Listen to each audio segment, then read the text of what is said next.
예순한 살이 되던 그해 가을, 저는 다시 한번 결혼 반지를 손가락에 끼웠습니다. 첫 번째 남편을 떠나보낸 지 12년 만이었지요. 새 남편은 저보다 7살이 많은 강남의 빌딩 두 채를 가진 사람이었습니다. 주변 사람들은 모두 저를 부러워했습니다. 늙음하게 팔자 폈다고, 이제 호강만 남았다고요.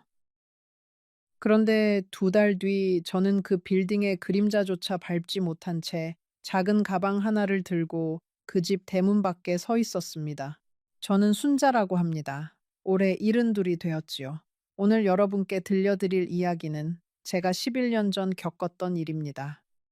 어떤 날은 잊고 살다가도 또 어떤 날은 새벽에 눈을 뜨면 그날 그 대문 앞 차가운 시멘트 바닥의 감촉이 발바닥에 그대로 살아 돌아오는 그런 이야기입니다. 저는 충청도 작은 마을에서 태어났습니다. 첫 남편은 동네에서 알아주는 성실한 사람이었지요. 사남매를 낳고 키우는 동안 저희 부부는 한 번도 큰 소리를 낸 적이 없었습니다.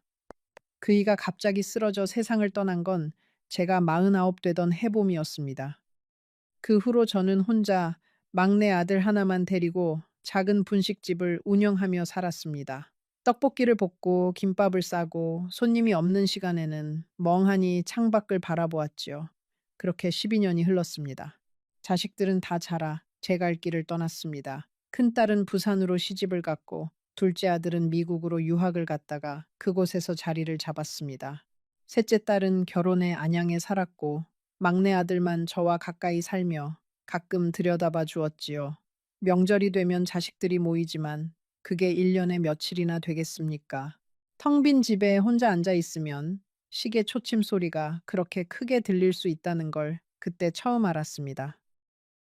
잠시 후 제가 어떻게 그 사람을 만났고 왜 2달 만에 그 집을 나오게 되었는지, 그리고 그 안에서 제가 무엇을 보고 무엇을 잃었는지 천천히 다 말씀드리겠습니다. 혹시 여러분 중에도 늙음하게 외로움이 사무쳐 본 분이 계신다면 댓글로 살짝 그 마음 한 자락 남겨주세요. 저는 그 마음을 누구보다 잘 알고 있으니까요. 그리고 이런 우리들의 이야기가 계속 이어지길 바라신다면 채널 구독도 한번 살짝 눌러주시면 큰 힘이 됩니다. 그 사람을 처음 만난 건 동네 노인복지관에서였습니다. 제가 일주일에 2번씩 한문 수업을 들으러 다니던 곳이었지요.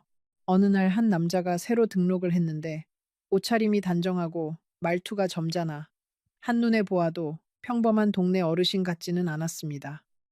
이름은 박정호, 나이는 68, 7년 전에 부인을 잃고 혼자 살고 있다고 했습니다. 강남에서 사업을 했는데 큰아들에게 일을 다 넘기고 이제는 취미 생활을 하러 다닌다고요.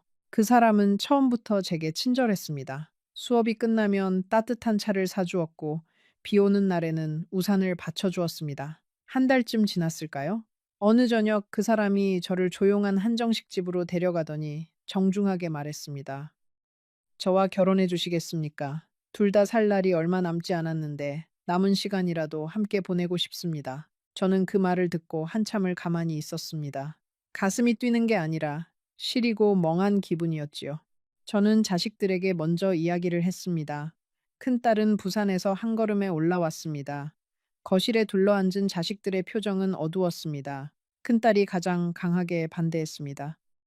엄마, 그 나이에 무슨 결혼이에요? 게다가 그 사람이 진짜 어떤 사람인 줄 알고요? 돈 많은 사람이라는 게 더 의심스러워요. 둘째 아들도 미국에서 영상통화로 반대했습니다. 셋째 딸은 울먹이며 말했습니다. 엄마, 우리가 더 자주 찾아갈게요. 외로워서 그러신 거잖아요.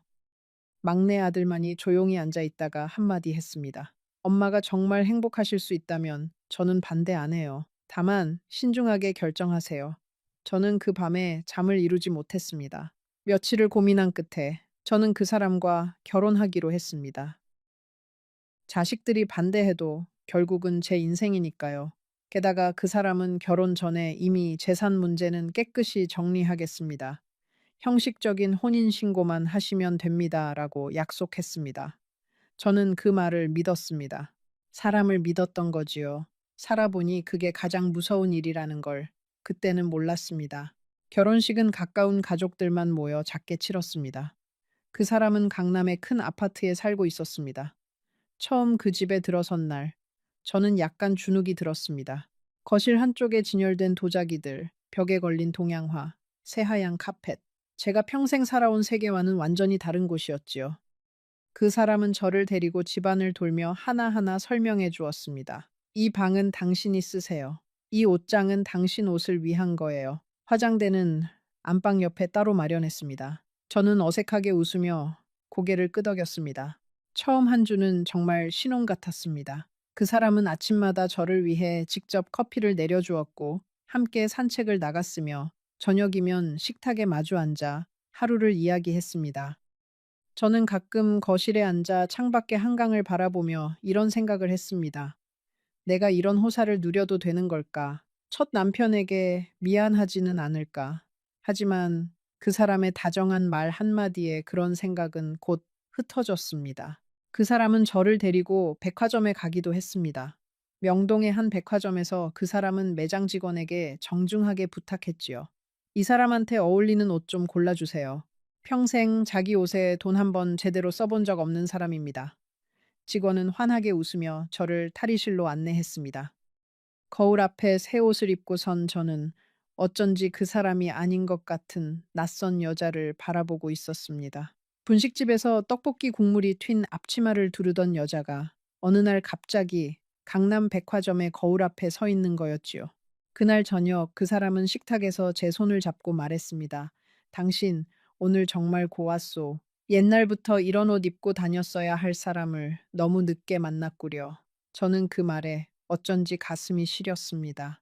그 사람은 저녁 식사 후에는 종종 옛날 이야기를 들려주었습니다. 자기가 어떻게 사업을 일으켰는지, 첫 부인이 어떤 사람이었는지, 자식들을 어떻게 키웠는지, 첫 부인 이야기를 할 때 그 사람의 눈빛은 어딘가 멀어졌지요. 그 사람은 좋은 사람이었소. 다만 마지막에 너무 오래 아팠소. 7년을 누워 지내다가 갔소. 그 시간이 자식들에게는 너무 길었나 봐요. 저는 그 말의 행간을 어렴풋이 짐작했습니다. 자식들은 그 7년 동안 어머니를 보면서 동시에 아버지의 다음 시간도 함께 보고 있었던 거지요. 사람의 마음이 그렇게 굳어지는 건 어쩌면 자연스러운 일이었을지도 모릅니다. 저는 충청도 친정 동네에 있는 친구 영자에게 가끔 전화를 했습니다. 영자는 제 어릴 적 단짝이었지요. 첫 결혼식 때도 들러리를 서준 친구였습니다. 영자는 제 이야기를 듣고 한참을 침묵하더니 말했습니다. 순자야, 너는 늘 사람을 너무 잘 믿어. 마음이 그렇게 곱고 단단한 줄 알지만 사실 그게 너 약점이야. 그 집에서 너무 빨리 마음을 다 주지 마라. 빨리 주는 마음은 빨리 무너진다. 저는 영자의 말이 마음에 꽂혔지만 그래도 그 사람의 다정한 손길 앞에서는 그 말도 잊고 살았습니다. 사람의 마음이라는 게 그렇게 어리석을 수도 있는 거지요. 박씨 아주머니는 그런 저를 가만히 바라보곤 하셨습니다. 일을 하는 듯 하면서도 늘 한 발짝 떨어진 거리에서 저를 살피는 눈빛이었지요. 처음에는 어색했지만 그분의 눈빛에는 어떤 안쓰러움이 있었습니다. 어느 오후 제가 거실에서 화초에 물을 주고 있을 때 박씨 아주머니가 살며시 다가왔습니다. 사모님, 이 화초는 손이 자주 타지 않으면 금방 시들어요. 사장님 첫 사모님이 정말 정성껏 키우시던 거예요. 10년이 넘은 화초입니다. 저는 그 말을 듣고 잠시 손을 멈췄지요. 10년이 넘은 화초 앞에서 저는 2달도 채 되지 않은 새 안주인이었습니다. 그 거리감이 갑자기 사무쳤습니다. 문제가 시작된 건 결혼 후 열흘쯤 지난 어느 저녁이었습니다. 큰아들이라는 사람이 처음으로 그 집을 찾아왔습니다. 박지훈, 42살. 그 사람의 큰아들이자 사업체를 물려받은 사람이었지요. 저는 며느리들에게 인사하듯 정중하게 그를 맞이했습니다. 그런데 그 큰아들의 눈빛이 처음부터 차가웠습니다. 식탁에 앉자마자 그가 입을 열었습니다. 어머니 한 가지 분명히 말씀드리고 싶은 게 있습니다. 그 어머니라는 호칭에는 어떠한 따뜻함도 들어있지 않았습니다. 아버지 재산은 이미 저희 형제 명의로 정리되어 있습니다. 어머니께서 혼자 살림하시는데 불편함이 없도록 매달 생활비는 충분히 드릴 겁니다. 다만 그 이상의 어떤 권리도 주장하지 않으셨으면 합니다. 저는 너무 당황해서 말이 나오지 않았습니다. 그 사람은 옆에서 그저 묵묵히 식사를 했습니다. 한마디도 거들지 않았습니다. 저는 그제야 무언가 잘못되었다는 걸 어렴풋이 느꼈지만 그 느낌의 실체가 무엇인지는 알 수 없었습니다. 그날 밤 침실에 누워 저는 조용히 그 사람에게 물었습니다. 여보, 아까 큰아들이 한 말은 무슨 뜻이에요? 그 사람은 천장을 바라보며 한참을 침묵하다가 말했습니다. 신경 쓰지 마요. 자식들이 다 그렇지 뭐. 당신과 나는 그냥 이렇게 잘 살면 돼요. 그 말은 위로처럼 들렸지만 어딘가 빈자리가 있었습니다. 마치 정작 중요한 부분을 슬쩍 비켜가는 듯한 느낌이었지요. 며칠 뒤, 저는 그 집의 도우미 아주머니로부터 충격적인 이야기를 들었습니다. 박 씨 아주머니라는 분이었는데 그 집에서 15년 가까이 일을 해오신 분이었습니다. 어느 오후 그 사람이 외출한 사이에 저는 거실에서 차를 마시고 있었습니다. 박 씨 아주머니가 빨래를 개키며 조심스럽게 말씀하셨지요. 사모님, 제가 한 가지만 여쭤봐도 될까요? 저는 고개를 끄덕였습니다. 혹시 사장님께 건강 문제는 못 들으셨어요? 저는 깜짝 놀랐습니다. 건강요. 무슨 건강이요? 박 씨 아주머니는 잠시 입술을 깨물더니 말했습니다. 재작년부터 큰 병으로 병원을 다니고 계세요. 지난번 검사에서 좋지 않다는 결과가 나왔다고 큰아드님이랑 통화하시는 걸 우연히 들었어요. 잠시 후, 저는 이 결혼이 사실은 어떤 그림 위에 그려진 것이었는지, 그리고 그 그림 속에서 제가 어떤 자리에 놓여 있었는지를 천천히 알게 됩니다. 혹시 여러분 중에 비슷한 직감을 느껴본 적이 있다면 댓글로 그 순간을 짧게 적어주세요. 우리 같은 사람들끼리는 그런 감각이 통하니까요. 저는 그날 밤 잠을 한숨도 자지 못했습니다. 그 사람의 얼굴을 옆에서 가만히 바라보았지요. 평온하게 코를 골며 자고 있는 그 사람. 7살 위. 어쩌면 저보다 훨씬 더 빨리 이 세상을 떠나야 할지도 모를 사람. 저는 가슴이 답답해 베란다로 나갔습니다. 늦가을 새벽 바람이 차가웠습니다. 멀리 한강 위로 도시의 불빛이 흩어져 있었지요. 저는 그 베란다에서 한참을 서 있었습니다. 새벽 1시였고 강 건너편 아파트들의 불빛이 하나둘 꺼져가고 있었지요. 저는 첫 남편을 떠올렸습니다. 그이가 살아있을 때 우리는 좁은 단칸방에서 사남매를 키웠습니다. 자식들이 잠든 한밤중에 그이는 부엌에서 라면을 끓여 저와 한 그릇씩 나눠 먹곤 했지요. 그 라면 한 그릇이 우리 부부의 가장 호화로운 야식이었습니다. 그런데 지금 저는 한강이 보이는 강남 아파트의 베란다에 서서 마음이 사무치게 외로웠습니다. 사람이 사는 자리라는 게 결국 무엇으로 채워지는 것인지 그날 밤 저는 어렴풋이 알게 된 것 같았습니다.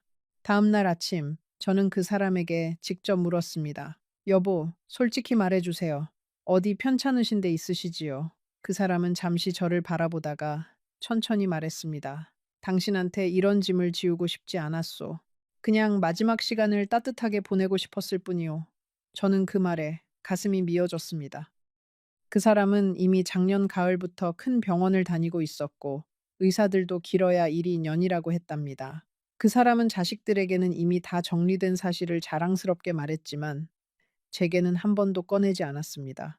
저는 화가 나기보다 슬펐습니다. 그 사람은 외로웠던 거지요. 자식들은 사업 이야기만 했고 손주들은 명절에나 잠깐 들렀고 텅 빈 집에서 혼자 천천히 사그라드는 일이 두려웠던 거지요. 그래서 저를 만난 거였습니다. 마지막 길동무로요. 저는 그 마음을 어느 정도는 이해할 수 있었습니다. 저도 외로운 사람이었으니까요. 그래서 저는 결심했습니다. 이왕 시작한 인연 끝까지 잘해드리자고요. 그 사람의 손을 잡고 천천히 마지막 길을 함께 걷자고요. 자식들이 무슨 말을 하든 저는 이 사람의 아내이니까요. 그 결심이 얼마나 순진한 것이었는지 저는 곧 알게 됩니다. 그 무렵 부산에 사는 큰딸한테서 전화가 왔습니다. 큰딸은 처음 결혼식 이후로 한 번도 그 집에 와본 적이 없었지요. 멀어서이기도 했지만 처음부터 이 결혼을 받아들이지 못했기 때문이기도 했습니다. 엄마, 잘 지내세요. 큰딸의 목소리는 처음부터 차가웠습니다. 저는 일부러 밝게 말했지요. 응, 잘 지내. 너희들은 잘 있고, 큰딸은 한참을 침묵하더니 말했습니다. 엄마, 거기 어떠세요? 아저씨는 잘해주세요. 그쪽 자식들은요? 저는 잠시 망설이다가 말했습니다. 다들 잘해줘. 너무 걱정하지 마라. 큰딸은 한참 동안 가만히 듣고 있더니 한숨을 쉬며 말했습니다. 엄마, 솔직히 말씀해 주세요. 엄마, 목소리가 평소랑 달라요. 엄마, 안 좋은 일 있는 거 알아요. 우리가 못 가서 미안해요. 그렇지만 엄마, 너무 참지 마세요. 엄마는 늘 자식들 걱정시킬까봐 다 혼자 안고 가시는데 그러지 마세요. 저는 그 말에 가슴이 무너졌습니다. 큰딸의 그 한마디가 사실은 제가 2달 동안 가장 듣고 싶었던 말이었지요. 누구도 제게 "엄마, 힘드시지요?" 라고 묻지 않았으니까요. 저는 전화기를 들고 한참을 말하지 못했습니다. 큰딸도 제 침묵 안에 있는 답을 알아챈 것 같았지요. "엄마, 언제든 부산으로 내려오세요. 우리 집에 방 하나 있어요. 손주들도 엄마 보고 싶어 해요." 저는 작게 답했습니다. "고마워, 우리 딸." 그러고 전화를 끊었습니다. 전화기를 내려놓는데 손이 떨렸습니다. 거실 한쪽에 앉아 저는 한참 동안 그저 가만히 있었지요. 자식들이 반대했던 결혼이었습니다. 자식들이 옳았다는 걸 인정하는 것이 얼마나 어려운 일인지 그날 저는 깊이 깨달았습니다. 어머니라는 자리가 그렇습니다. 자식들 앞에서는 늘 옳은 결정을 한 사람이고 싶지요. 그러나 그 자리도 결국 무너질 수 있다는 걸 저는 그 2달 동안 배웠습니다. 사람의 결정이라는 게 다 옳을 수만은 없으니까요. 다만 그 결정의 결과를 어떻게 받아들일 것인가가 더 중요한 거지요. 저는 그날 처음으로 자식들에게 엄마가 잘못 생각했다고 말할 용기를 마음 한구석에 조금씩 키우기 시작했습니다. 큰아들 부부가 본격적으로 그 집을 드나들기 시작한 건 그 다음 주부터였습니다. 큰 며느리 윤정은 40살 정도 된 깔끔한 여자였습니다. 처음 만났을 때는 인사도 정중했습니다. 하지만 그녀는 들어올 때마다 거실 구석구석을 살피는 버릇이 있었습니다. 마치 무언가 사라진 게 없는지 확인하는 사람처럼요. 저는 처음에는 그게 그냥 깔끔한 성격이려니 생각했습니다. 윤정은 처음 일주일 동안은 거의 매일 들렀습니다. 손에는 늘 꽃다발이나 한과 상자가 들려 있었지요. 표면적인 인사는 늘 정중했습니다. 어머님, 식사는 잘 챙겨 드셨어요. 아버님 약은 시간 맞춰 드시지요. 그러나 그 말끝에는 항상 한 가지 질문이 따라 붙었습니다. 어머님, 혹시 아버님이 어떤 서류 같은 거 보여주신 적 있으세요? 작은 통장이라든지 도장 같은 거요. 처음에는 그저 며느리가 시아버지 일을 챙기는 정도로 들었지만 그 질문이 사흘 연속 반복되자 저는 어쩐지 등골이 서늘해졌습니다. 한 번은 윤정이 거실에서 저와 차를 마시던 중 갑자기 진지한 얼굴로 말했습니다. 어머님, 저희가 한 가지 부탁드릴 게 있어요. 아버님 건강이 점점 좋지 않아지시잖아요. 혹시 아버님 명의로 된 작은 통장이 거실 어딘가에 있을 거예요. 10년 가까이 안 쓰시던 건데 저희가 회사 자금 흐름 정리하느라 꼭 필요해서요. 저는 가만히 듣고만 있었습니다. 그 통장이 어디 있는지 저는 정말 몰랐고 알았다고 해도 그 사람과 먼저 의논했을 일이었지요. 저는 부드럽게 말했습니다. 그건 아버님께 직접 여쭤보시는 게 좋겠어요. 저는 그런 거 잘 모르겠어요. 윤정의 표정이 살짝 굳어졌습니다. 찻잔을 내려놓는 그녀의 손가락에 잠시 힘이 들어가더군요. 저는 그 작은 변화를 놓치지 않았습니다. 저는 그날 저녁 그 사람에게 그 일을 살짝 이야기했습니다. 그 사람은 한참 동안 천장을 바라보더니 말했습니다. 당신이 잘했소. 그 통장은 내가 따로 정리해 둔 거요. 자식들 모르게 둔 자리가 있어요. 신경 쓰지 마요. 저는 그 말이 어쩐지 무겁게 들렸습니다. 그 사람은 자식들에게 다 정리해 두었다고 하면서도 어딘가에 또 다른 정리되지 않은 부분을 남겨두고 있었던 거지요. 사람의 마음이라는 게 그렇게 복잡한 거였습니다. 자식을 사랑하면서도 자식에게 모든 것을 다 맡기지는 못하는 그 미묘한 마지막 자리. 어느 날 그 큰 며느리가 안방에 들어와 화장대 서랍을 열려고 했습니다. 제가 마침 그 자리에 들어가다가 그 모습을 보았지요.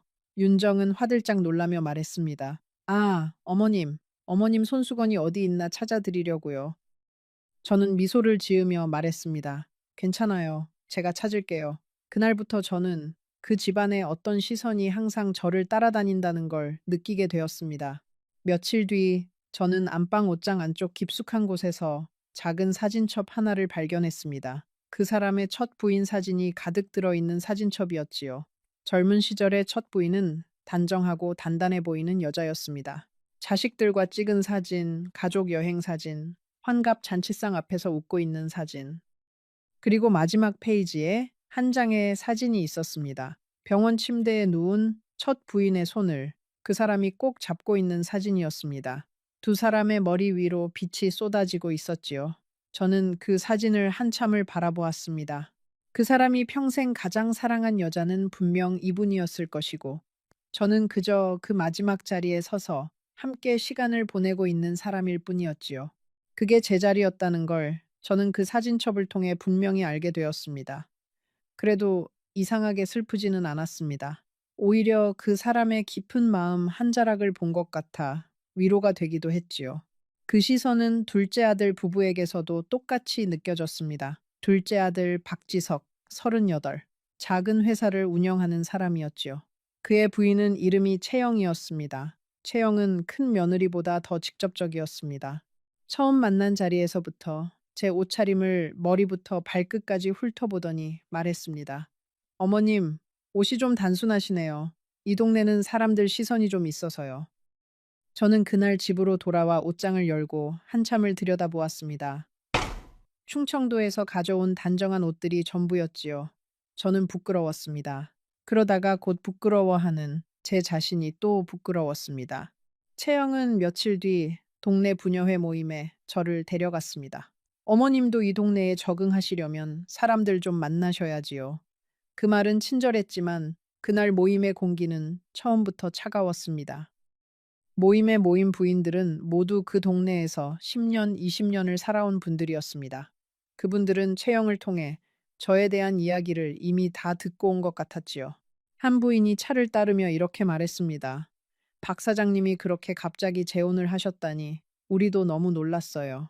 첫 사모님 가신 지 7년이나 됐는데 어쩌면 그 외로움이 컸나 봐요. 저는 미소만 지었습니다. 그러자 다른 부인이 채영을 향해 살짝 웃으며 말했습니다. 채영 씨, 어머님 잘 모셔야겠네. 첫 사모님 자리가 워낙 크셨던 분이라서. 채영은 그 말에 묘한 미소로 답했습니다. 잘 모셔야지요. 그게 며느리 도리니까요. 어머님이 이 동네 분위기에 잘 맞춰주시면 더 좋을 텐데요.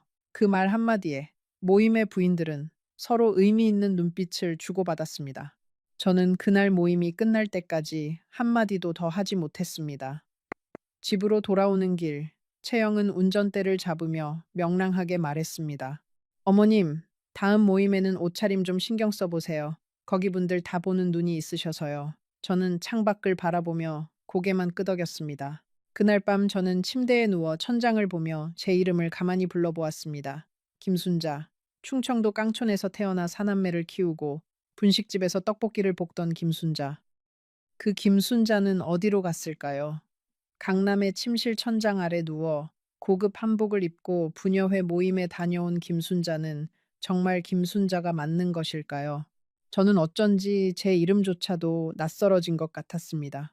그날 밤 저는 첫 남편의 사진을 가방에서 꺼내 한참을 바라보았지요. 여보, 내가 잘하고 있는 걸까요? 사진 속의 첫 남편은 늘 그렇듯 묵묵히 웃고만 있었습니다. 자식들이 본격적으로 모인 건 결혼 한 달 만에 열린 그 사람의 생신 모임에서였습니다. 그 사람은 69번째 생일을 맞았습니다. 강남의 한 고급 한정식 집에 큰아들 부부, 둘째 아들 부부, 그리고 장성한 손주 둘이 모두 모였습니다. 저는 한복을 차려입고 그 사람 옆자리에 앉았습니다. 가족들의 인사를 받으며 저는 그날 처음으로 그 가족의 진짜 모습을 보았습니다. 식사가 시작되자마자 큰아들이 잔을 들고 일어섰습니다. 아버지, 건강하세요. 그리고 한 가지 보고 드릴 게 있습니다. 그러더니 그는 봉투 하나를 식탁 위에 올렸습니다. 삼청동 빌딩명의 이전 건은 다음 주에 마무리될 것 같습니다. 변호사가 다 정리해 두었어요.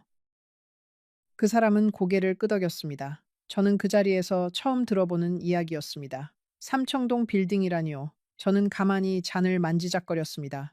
둘째 아들도 잔을 들었습니다. 저도 회사 자금 운영권은 변호사님이랑 다 상의해서 진행하고 있습니다. 큰형 이름으로 정리하는 걸로요. 저는 그제 알았습니다. 그 한정식 집은 생신 자리가 아니라 재산 분배를 마무리 짓는 자리였다는 걸요. 그리고 저는 그 자리에 그저 아버지 옆에 앉은 사람으로서 초대받은 거였지요. 식사가 끝나갈 무렵 큰 며느리 윤정이 자연스럽게 화제를 돌렸습니다. 어머님은 어떠세요? 충청도 고향에는 자주 내려가시나요? 저는 미소를 지으며 대답했습니다. 친정은 다 떠나서 이제 내려갈 일이 별로 없어요. 그러자 채영이 끼어들었습니다. 어머님, 그래도 친구분들 만나러 가끔 가시는 게 좋지 않을까요? 아버님도 좀 쉬셔야 하니까요. 그 말의 결을 제가 못 알아들었을 리가 없지요. 저는 아무 말도 하지 않았습니다. 그 자리에서 큰아들의 부인 윤정이 한마디를 더 보탰습니다. 그래요, 어머님. 아버님 건강이 요즘 안 좋으셔서 어머님까지 신경 쓰시면 더 힘드세요. 가끔 친정에 다녀오시면서 마음을 좀 푸시는 게 좋을 거예요.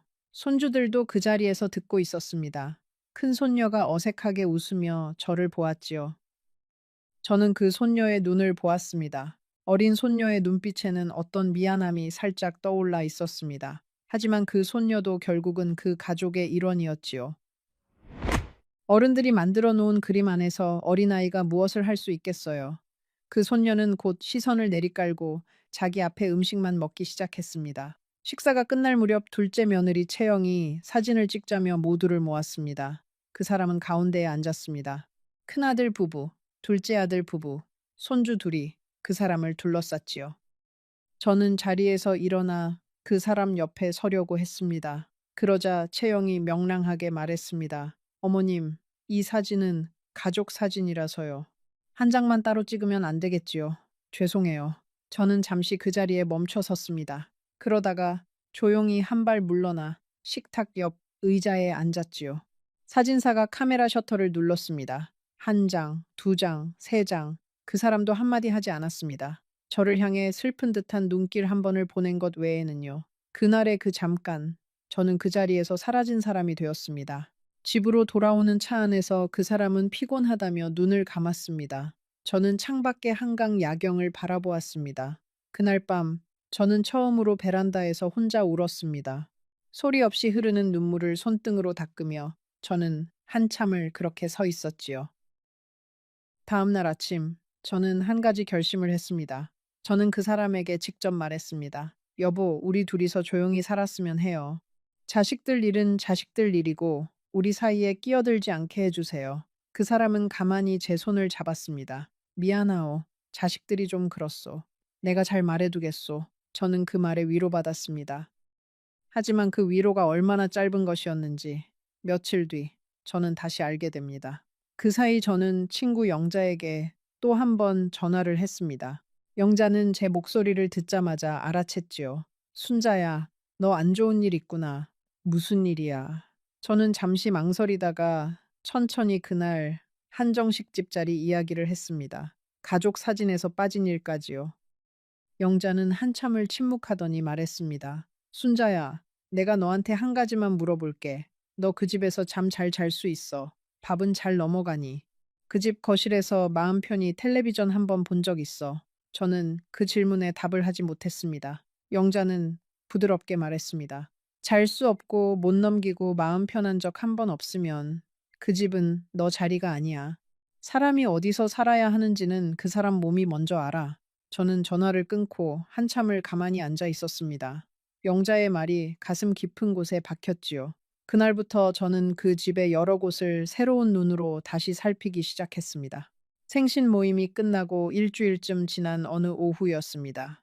그 사람은 병원에 정기검진을 갔고 저는 혼자 집에 있었습니다. 박 씨 아주머니도 그날따라 일찍 퇴근하셨지요. 거실 소파에서 책을 읽고 있는데 현관문이 열리는 소리가 났습니다. 큰 며느리 윤정이었습니다. 그녀는 저를 보고 잠시 멈칫하더니 곧 자연스럽게 인사를 했습니다. 어머님, 안녕하세요. 아버님 안 계세요. 병원 가셨어요. 무슨 일이세요? 그녀는 미소를 지으며 말했습니다. 아, 그냥 서류 좀 챙기러 왔어요. 아버님 서재에 두고 가신 게 있어서요. 윤정은 망설임 없이 그 사람의 서재로 들어갔습니다. 저는 거실에서 가만히 앉아 있었지만 마음 한구석이 불편했습니다. 그래서 저도 모르게 자리에서 일어나 서재 쪽으로 갔지요. 서재 문은 살짝 열려 있었습니다. 그 안에서 윤정은 서랍을 열고 무언가를 빠르게 챙기고 있었습니다. 그녀의 가방에는 이미 봉투 몇 개가 들어가 있었지요. 저는 잠시 숨을 멈추었습니다. 며느님, 무슨 서류 찾고 계세요? 제가 문 앞에서 조용히 말하자 윤정이 깜짝 놀라며 돌아보았습니다. 아, 어머님, 그게 아버님께서 부탁하신 거예요. 회사 관련 서류라서요. 저는 그녀의 얼굴을 가만히 보았습니다. 그녀의 눈동자가 흔들리고 있었습니다. 아버님께서 직접 부탁하신 거라면 제가 한번 전화해 볼게요. 제가 그렇게 말하자 윤정의 표정이 굳어졌습니다. 어머님, 솔직히 말씀드릴게요. 아버님 건강이 안 좋으셔서 저희가 미리 정리해둬야 할 게 좀 있어요. 어머님께 일일이 다 말씀드리기는 좀 그렇잖아요. 저는 가만히 그녀를 바라보다가 말했습니다. 며느님, 이 집에 들어올 때는 미리 연락하고 오세요. 저도 이 집의 안주인입니다. 윤정의 입꼬리가 살짝 올라갔습니다. 그녀는 가방을 챙기더니 말했습니다. 안주인이요. 그게 어떤 의미인지는 어머님도 잘 아실 거라고 생각해요. 그러고는 인사도 없이 집을 나갔습니다. 그날 저녁 저는 병원에서 돌아온 그 사람에게 그 일을 말했습니다. 그 사람은 한참 생각하더니 한숨을 쉬며 말했습니다. 내가 미리 큰애한테 서재키를 줬소. 회사 일 때문에 필요할 때마다 와서 챙겨야 해서 미안하오. 당신한테 미리 말을 못했군. 저는 그 자리에서 무너지는 기분이었습니다. 이 집의 안주인이 아니라 객실 손님 같았지요. 그러나 저는 차분하게 말했습니다. 여보, 그래도 이 집 사정을 저도 알 권리는 있지 않을까요? 그 사람은 잠시 침묵했습니다. 그러더니 천천히 말했습니다. 당신이 모르는 게 더 편할 수도 있소. 그 말은 아주 차가운 위로였습니다. 그날 이후로 저는 그 집에서 조금씩 시들어갔습니다. 그 사람은 점점 더 자주 병원에 다녔고 컨디션이 좋지 않은 날에는 하루 종일 누워 있었습니다. 저는 그 사람의 약을 챙기고 식사를 만들고 머리맡에서 책을 읽어주었습니다. 정성을 다했지요. 그 사람도 가끔 제 손을 잡고 미안하오. 당신을 너무 늦게 만났소. 라고 말했습니다. 그럴 때마다 저는 잠시 모든 것을 잊을 수 있었습니다. 하지만 자식들의 방문은 점점 잦아졌습니다. 그들은 거실에서 저를 두고 자기들끼리 큰 소리로 회사 이야기를 했고, 저녁 식사 자리에서는 그 사람에게 서류를 들이밀며 도장을 찍어달라고 했습니다. 어느 날 저녁, 저는 부엌에서 국을 끓이다가 거실에서 들려오는 소리를 듣고 손이 멈추었습니다. 큰아들 지훈이 그 사람에게 말하고 있었지요. 아버지, 이 집 명의는 좀 빨리 정리해 두시는 게 좋을 것 같아요. 새어머니가 자꾸 안주인 행세를 하시면 나중에 복잡해질 수 있어요. 저는 가만히 부엌에 서서 그 말을 들었습니다.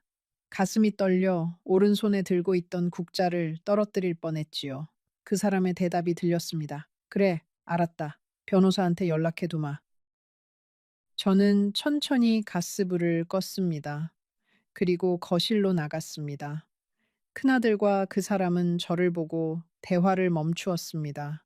저는 아무렇지 않은 척 미소를 지으며 말했습니다. 저녁 다 됐어요. 식탁으로 나오세요. 그날 저녁 저는 한 숟가락도 넘기지 못했습니다. 식탁에서 그 사람은 평소처럼 묵묵히 식사를 했습니다. 큰아들도 함께 앉아 있었지만 분위기는 무거웠지요. 큰아들이 자기 회사 이야기를 잠시 했고 그 사람은 고개만 끄덕였습니다. 저는 식탁 끝자리에서 그저 김치를 꺼내놓고 국그릇을 채우고 빈 반찬을 더 내오는 일만 했습니다. 마치 식모처럼요. 그날 저녁 저의 그릇 앞에 놓인 밥은 그대로 식어갔습니다. 큰아들이 식사를 마치고 일어서며 말했습니다. 아버지, 다음 주에 변호사님 모시고 다시 올게요. 그 사람은 고개를 끄덕였지요. 큰아들은 저를 향해 형식적으로 짧게 인사를 하고는 그 집을 나갔습니다. 저는 그날 식탁을 정리하면서 손이 자꾸 떨렸습니다. 박씨 아주머니가 옆에서 가만히 그릇을 받아주셨지요. 한마디도 하지 않고요. 저는 그 침묵 속에서 어쩐지 따뜻함을 느꼈습니다. 같은 마음을 가진 사람이 옆에 있다는 것만으로도 위로가 되었거든요. 그날 밤 저는 침대에 누워 그 사람에게 조용히 물었습니다. 여보, 저는 이 집에서 어떤 사람이에요? 그 사람은 한참 천장을 보다가 말했습니다. 당신은 내 아내요. 그게 전부요. 저는 다시 물었습니다. 그러면 왜 저를 점점 더 멀리 두려고 하시지요? 그 사람은 조용히 말했습니다. 내가 멀리 두는 게 아니오. 자식들이 그렇소. 내가 죽고 나면 당신 혼자 이 집에서 어떻게 살겠소. 그래서 미리 정리해 두는 거요. 당신은 충분한 생활비를 받게 될 거요. 그건 약속하오. 그 말은 다정한 듯 들렸지만 사실은 마지막 결정이 이미 다 끝났음을 알리는 통보였습니다. 저는 침대에서 가만히 천장을 보았습니다. 첫 남편이 살아있다면 어떤 표정을 지을까 생각했지요. 가난해도 따뜻했던 그 시절이, 그 좁은 집 부엌에서 함께 끓여 먹던 콩나물국이 갑자기 사무치게 그리웠습니다. 다음 날 아침, 저는 막내 아들에게 전화를 했습니다. 아들아, 엄마 한번 만나러 올 수 있겠니? 막내는 그날 저녁 곧장 강남으로 왔습니다. 그 사람이 잠든 시간을 틈타 저는 막내와 거실에서 조용히 이야기를 나누었습니다. 저는 처음으로 모든 것을 털어놓았지요. 그 사람의 병에 대해, 자식들의 시선에 대해, 큰 며느리가 서재에서 서류를 가져갔던 일에 대해, 그리고 그날 밤 들었던 대화에 대해서요. 막내는 가만히 듣고 있었습니다. 한 번도 끼어들지 않았지요. 제 이야기가 다 끝났을 때 막내는 한참을 침묵하더니 말했습니다. 엄마, 이건 사랑으로 시작된 결혼이 아니에요. 그쪽은 마지막 길동무를 원했고, 그 자식들은 마지막까지 정리할 수 있는 시간을 원했어요. 엄마는 그 두 가지가 서로 어긋나는 자리에 끼어 있는 거예요. 잠시 후, 저는 그 자리에서 인생에서 가장 어려운 결정을 내리게 됩니다. 혹시 여러분이 저였다면 어떤 선택을 하셨을지 댓글로 짧게 적어주세요. 저는 정말 궁금합니다. 막내가 떠난 뒤 저는 거실 소파에 앉아 한참 동안 움직이지 않았습니다. 그 사람은 안방에서 약 기운에 잠들어 있었지요. 저는 그 사람의 평온한 숨소리를 듣고 있었습니다. 사람의 마음이라는 게 참 묘한 것이, 한 사람을 사랑하는 마음과 그 사람의 가족 안에서 짓밟히고 있다는 자각이 동시에 한 가슴에 들어있을 수 있더라는 거지요. 저는 그 사람을 미워할 수가 없었습니다. 그 사람도 어떤 면에서는 그 가족의 가장 외로운 사람이었으니까요. 그러나 저는 또한 이 집에서 매일매일 깎여 나가고 있었습니다. 다음 날부터 저는 그 사람을 더 정성껏 돌보기 시작했습니다. 어쩌면 저는 무언가를 미리 결정하고 있었는지도 모릅니다. 마음 깊은 곳에서 이미 떠날 준비를 하고 있었기 때문에 남은 시간만큼은 후회 없이 잘해드리고 싶었던 거지요. 저는 매일 새벽에 일어나 그 사람이 좋아하는 무된장국을 끓였습니다. 물을 채 썰고 마른 멸치를 다듬고 된장을 풀고 그 사람의 입맛에 맞게 조금씩 간을 보면서요. 그 사람은 식탁에서 한 술을 떠 입에 넣고는 잠시 눈을 감았다가 말했습니다. 이 맛이요. 우리 어머니가 끓여주시던 그 맛. 평생 누구도 이 맛을 못 냈는데 당신이 이걸 어떻게 알았소? 저는 그저 웃었습니다. 우리 친정엄마가 끓이시던 그대로예요. 두 사람의 친정엄마가 비슷한 손맛이었던 거지요. 그 사람은 그 한 그릇을 다 비웠습니다.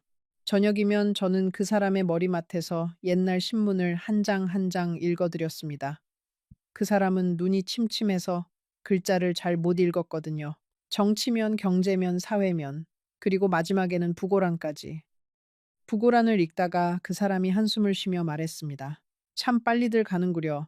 다들 나보다 어린 사람들인데 인생이라는 게 결국 부고란 한 줄로 정리되는 거지요. 저는 그 말이 가슴에 박혔습니다. 여보, 사람의 일생이 부고란 한 줄이라면 당신과 저의 시간은 무엇으로 남을까요? 그 사람은 천천히 제 손을 잡았습니다. 당신과 나의 시간은 부고란에는 안 남아도 어딘가에 분명 새겨질 거요. 적어도 내 마음에는요. 저는 그 말 앞에서 잠시 눈물이 차올랐습니다. 박씨 아주머니는 제가 더 야위어 가는 걸 가만히 보고만 계셨습니다. 어느 날 부엌에서 함께 점심을 차리던 중 박씨 아주머니가 조용히 말했습니다. 사모님, 식사 거르지 마세요. 사모님까지 무너지시면 사장님이 누구한테 의지해서 마지막 길을 가시겠어요. 저는 잠시 손을 멈췄습니다. 그러더니 박씨 아주머니가 다시 말씀하셨지요. 저는 15년을 이 집에서 일했어요. 첫 사모님이 7년 누워 계실 때도 제가 옆에서 밥을 떠드렸어요. 그래서 이 집안 사정은 제가 누구보다 잘 압니다. 사모님은 좋은 분이세요. 너무 좋아서 이 집안에서 어떻게 버틸지 그게 걱정이에요. 저는 그 말을 듣고 박씨 아주머니의 손을 잡았습니다. 고맙습니다. 그 한마디가 정말 큰 위로가 되네요. 그분의 눈가에도 잠시 물기가 비쳤습니다. 같은 여자로서 그 집안의 모든 그림자를 함께 보아온 사람으로서 그분은 저를 위로하고 계셨던 거지요. 그러던 어느 날 한 통의 전화가 걸려왔습니다. 그 사람이 욕실에서 씻고 있는 사이 거실 전화기가 울렸지요. 저는 자연스럽게 받았습니다. 여보세요. 잠시 침묵이 흐르더니 차가운 목소리가 들려왔습니다. 큰 며느리 윤정이었지요. 어머님, 죄송한데 저희 아버님 좀 바꿔주실래요? 급한 회사 일이라서요. 저는 그 사람을 부르려다가 잠시 멈칫했습니다. 지금 욕실에 계세요. 좀 이따 다시 거실까요? 무슨 일이세요? 윤정은 잠시 망설이더니 말했습니다. 어머님, 솔직히 말씀드릴게요. 그 집 거실에 작은 추칠함이 있을 거예요. 그 안에 인감 도장이 들어 있어요. 저희가 회사 자금 정리하는데 꼭 필요하니까 어머님이 미리 좀 봐두세요. 아버님이 욕실에서 나오시면 바로 알려드릴게요. 그 한마디로 저는 모든 것을 이해했습니다. 저는 차분하게 말했습니다. 며느님, 그건 아버님께서 직접 정하실 일이에요. 저는 그런 함이 어디 있는지도 모르고 알아도 만질 수 없어요. 윤정의 목소리가 살짝 굳어졌지요. 어머님, 그러시면 저희가 직접 가서 찾을게요. 어차피 아버님께서 다 허락하신 일이에요. 그러고는 전화가 뚝 끊어졌습니다. 저는 수화기를 가만히 내려놓았습니다. 손이 살짝 떨렸지만 마음 한구석에서는 어떤 결심이 단단해지고 있었지요. 이 집에서 저는 더 이상 안주인이 아니라 마지막 가구 정리를 방해하는 거추장스러운 그 무엇이 되어 가고 있었던 겁니다. 그날 저녁 저는 그 사람에게 그 전화에 대해 말했습니다. 그 사람은 한참 동안 침묵했습니다. 그러더니 천천히 입을 열었지요. 내가 정말 미안하오. 자식들이 아직 어려서 그래요. 마음이 급해서 그래요. 내가 가고 나면 모든 게 자기들 손에 들어와 있어야 안심이 되는 모양이요. 저는 그 사람의 손을 잡았습니다. 여보, 그러면 저는 어디에 있는 사람이에요? 자식들 손에 모든 게 들어가는 그림 속에서 저는 어떤 자리에 있어요? 그 사람은 한참을 말이 없었습니다. 그러다가 천천히 말했지요. 당신은 내 마지막 사람이요. 그게 전부요. 다른 자리는 없어요. 자리를 약속한 적도 없잖소. 그 한마디는 마지막 진실이었습니다. 저는 그 한마디를 듣고 천천히 일어나 침실로 들어갔습니다. 화장대 서랍에서 첫 남편의 사진을 꺼내 가만히 바라보았지요. 여보, 내가 너무 큰 욕심을 부렸나 봐요. 사진 속의 첫 남편은 여전히 묵묵했습니다. 그러나 그 침묵 안에 어떤 위로가 있었습니다. 마치 당신은 잘하고 있다. 다 괜찮다. 무엇을 결정하든 당신 몫이다. 라고 말해주는 것 같았지요. 저는 그날 밤 화장대 서랍 한 구석에 작은 가방 하나를 미리 준비해 두었습니다. 옷두어벌, 첫 남편의 사진, 작은 통장 하나, 그리고 어머니가 주신 옥반지. 그게 다였습니다. 그 가방을 보면서 저는 천천히 안도했습니다. 떠날 준비가 되어 있다는 것만으로도 마음 한구석이 가벼워지더라는 거지요. 저는 며칠을 더 그 집에 머물렀습니다. 그 사람의 병은 점점 깊어지고 있었습니다. 가끔은 밤에 식은땀을 흘렸고 약을 먹어도 한참 잠을 이루지 못했지요. 저는 그 사람의 등을 쓸어주며 마음 한쪽이 무너지고 있었습니다. 사람으로서 이 사람을 두고 떠날 수 있을까요? 아니지요. 그러나 이 집에서 저는 점점 더 작아지고 있었습니다. 결정적인 순간은 결혼 2달째가 되던 그날에 찾아왔습니다. 그 사람이 큰 통증으로 응급실에 실려갔습니다. 저는 정신없이 따라가 응급실 앞 복도에서 밤을 새웠지요. 새벽이 되어 큰아들 부부와 둘째 아들 부부도 도착했습니다. 의사가 우리를 회의실로 불렀습니다. 의사는 그 사람의 상태가 생각보다 빨리 악화되었다고, 보호자가 결정해야 할 사안이 몇 가지 있다고 말했습니다. 응급실 복도는 차가웠습니다. 형광등 불빛 아래 사람들의 얼굴이 모두 회색빛으로 보였지요. 저는 그 사람의 침대 옆에 잠시 서 있었습니다. 그 사람의 손가락이 약간 떨리고 있었어요. 저는 그 손을 가만히 잡았습니다. 그 사람은 의식이 흐릿한 상태였지만 제 손길에 약간 반응을 보였지요. 입술이 말라 있어서 저는 옆에 있는 솜에 물을 묻혀 살짝 적셔드렸습니다. 그 순간 그 사람의 입가에 아주 희미한 미소가 떠올랐습니다. 그 미소는 분명 제가 누구인지 알아본 사람의 미소였습니다. 저는 그 한 번의 미소를 평생 잊지 못합니다. 그게 그 사람과 저 사이의 가장 진실한 한순간이었기 때문이지요. 그러는 사이 큰아들 부부와 둘째 아들 부부가 잇따라 도착했습니다. 그들은 응급실 복도에 들어서자마자 저를 한번 쓱 보고는 곧장 의사에게 다가가 자기들끼리 무언가를 이야기하기 시작했지요. 저는 그 자리에서 한 발 떨어져 있었습니다. 누구도 저에게 어떻게 된 건지를 묻지 않았습니다. 새벽 2시쯤 의사가 우리 모두를 회의실로 불렀습니다. 회의실에는 응급실 담당 의사, 그 사람의 주치의, 그리고 간호사 한 명이 앉아 있었습니다. 큰아들이 자연스럽게 가운데 자리에 앉았고, 둘째 아들이 그 옆에 앉았으며, 며느리들은 그 뒤로 자리를 잡았습니다. 저는 마지막으로 들어가 가장 구석자리에 앉았지요. 그리고 의사가 말했습니다. 법적 보호자분이 누구신가요? 저는 망설임 없이 손을 들었습니다. 제가 부인입니다. 그러자 큰아들이 곧장 말했습니다. 어머니는 빠지세요. 저희 형제가 결정하겠습니다. 저는 어이가 없어 그를 보았습니다. 그러자 큰 며느리 윤정이 차분하게 말을 보탰습니다. 어머님, 죄송하지만 아버님 의료 결정은 친자식이 하는 게 맞다고 변호사도 말씀하셨어요. 어머님께서 마음이 흔들리실 수도 있으니까요. 저는 그 자리에서 처음으로 큰 소리를 냈습니다. 제가 부인이에요. 한 달도 아니고 2달이나 같이 살았어요. 제가 왜 빠져야 합니까? 큰아들이 차갑게 말했습니다. 어머니, 솔직히 말씀드릴게요. 어머니는 2달 전까지 저희 가족이 아니었어요.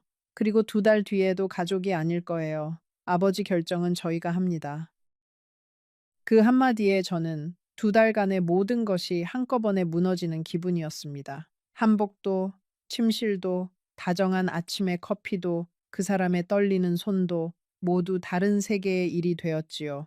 회의실 안의 의사는 잠시 어색해진 분위기 앞에서 헛기침을 했습니다. 그러더니 조심스럽게 말씀하셨지요. 법적으로는 배우자분도 보호자 자격이 있습니다만 가족분들 사이에 합의가 안 되시면 저희도 결정을 미룰 수밖에 없어요. 큰아들이 빠르게 답했습니다. 이미 변호사 통해서 다 정리되어 있는 부분이 있어요. 어머니 자리는 형식적인 결혼이고 의료 결정은 저희 친자식 형제가 합니다. 변호사 서류 보내드릴게요. 저는 그 회의실에서 의자에 앉은 채 천천히 굳어갔습니다. 형식적인 결혼, 그 한마디가 제 가슴 깊은 곳에 박혔습니다. 2달 동안 새벽에 끓인 무된장국, 한복을 차려입고 따라간 한정식 집, 머리맡에서 읽어드린 부고란, 베란다에서 흘린 눈물, 그 모든 것이 단 2단어로 정리되었지요. 형식적인 결혼. 저는 한참 동안 그 자리에 앉아 있었습니다. 일어설 힘이 나지 않았지요. 의사가 자식들에게 무언가를 설명하는 동안 저는 회의실 창문 밖의 하늘을 바라보았습니다. 새벽이 천천히 밝아오고 있었지요. 어딘가에서 비둘기 한 마리가 푸르륵 날아올랐습니다. 그 새벽의 회색 하늘을 보면서 저는 어쩐지 이상하게 마음이 차분해졌습니다. 더 이상 흔들리지 않기로, 더 이상 매달리지 않기로 결정했기 때문이었지요. 사람이 무언가를 결정한 순간에는 의외로 마음이 고요해진다는 걸 그날 알았습니다. 저는 회의실을 나와 응급실 복도에 우두커니 서 있었습니다. 한참을 그렇게 서 있다가 저는 그 사람의 침대 옆으로 갔습니다. 그 사람은 의식이 흐릿한 채로 누워 있었습니다. 저는 그의 손을 잡았습니다. 여보, 저 잠깐 다녀올게요. 저는 그렇게 작은 목소리로 인사를 했습니다. 그 사람이 들었는지는 모르겠습니다. 어쩌면 그날이 마지막 인사였는지도 모르지요. 그 사람의 손은 따뜻했습니다. 2달 동안 그 손을 수없이 잡았지요. 신혼 첫 주에 산책을 나가던 길에서 한정식집의 식탁에서 침실의 침대 머리맡에서 그리고 저녁마다 약을 챙겨드릴 때마다요. 저는 그 손을 한 번 더 가만히 만지고 손가락 끝에 작은 입맞춤을 남겼습니다. 그 사람이 평생 받아본 마지막 다정함이 그것이었기를 바랐지요. 저는 천천히 손을 놓고 응급실 복도를 걸어 나왔습니다. 큰아들 부부와 둘째 아들 부부는 다른 의사와 무언가를 의논하느라 저를 보지도 못했습니다. 잘된 일이었지요. 누구도 저를 잡지 않는 새벽. 저는 조용히 응급실 자동문을 빠져나왔습니다. 저는 강남 그 집으로 돌아와 작은 가방 하나에 옷 몇 가지와 첫 남편의 사진, 그리고 결혼 반지를 빼어 침대 옆 탁자에 두고 나왔습니다. 새벽 5시였지요. 거리는 어두웠고 가로등 빛만 길게 늘어져 있었습니다. 저는 택시를 잡아 타고 막내 아들의 집으로 향했습니다. 차 안에서 저는 한마디도 하지 못했습니다. 창밖으로 강남의 빌딩들이 천천히 멀어졌지요. 그 중에 그 사람의 빌딩 2채도 있었을 겁니다. 저와는 이제 아무 상관도 없는 빌딩들이지요. 택시기사 아저씨는 백미러로 한번 저를 살피더니 조용히 운전만 했습니다. 새벽 손님은 사연이 많다는 걸 그분도 잘 아시는 것 같았지요. 저는 가방을 무릎 위에 꼭 안고 앉아 있었습니다. 가방 안에는 옷 두어 벌, 첫 남편의 사진, 작은 통장 하나, 어머니가 주신 옥반지, 그리고 그 집의 베란다에서 가져온 작은 화분 하나가 들어 있었습니다. 그 화분은 가방 위쪽에 살짝 비집고 들어가 있었지요. 흙이 약간 흘러나와 가방 안쪽에 묻었지만 저는 그게 더 좋았습니다. 살아있는 것의 흔적이 가방 안에 함께 있다는 게 어쩐지 위로가 되었거든요. 2달 동안 그 거실에서 매일 물을 준 화분이었습니다. 그 화분만은 저와 함께 가야 할 것 같았어요. 막내 아들의 집에 도착했을 때 막내는 문을 열어주며 한마디만 했습니다. 엄마, 잘 오셨어요. 푹 쉬세요. 저는 그 좁은 거실 소파에 앉아 처음으로 큰 소리로 울었습니다. 1시간을, 2시간을 그렇게 울었지요. 막내는 옆에 앉아 제 손만 잡고 있었습니다. 아무 말도 하지 않았습니다. 그 침묵이 가장 큰 위로였습니다. 그 사람은 그로부터 3달 뒤에 세상을 떠났습니다. 저는 신문 부고란을 통해 그 소식을 알았습니다. 누구도 제게 연락하지 않았습니다. 큰아들도 둘째 아들도 아무도요. 저는 장례식장에 가지 못했습니다. 가서 무엇을 할 수 있었겠어요. 다만 그날 저녁 저는 막내 아들의 집 베란다에 나가 멀리 강남 쪽 하늘을 한참 바라보았습니다. 그리고 작은 목소리로 인사했지요.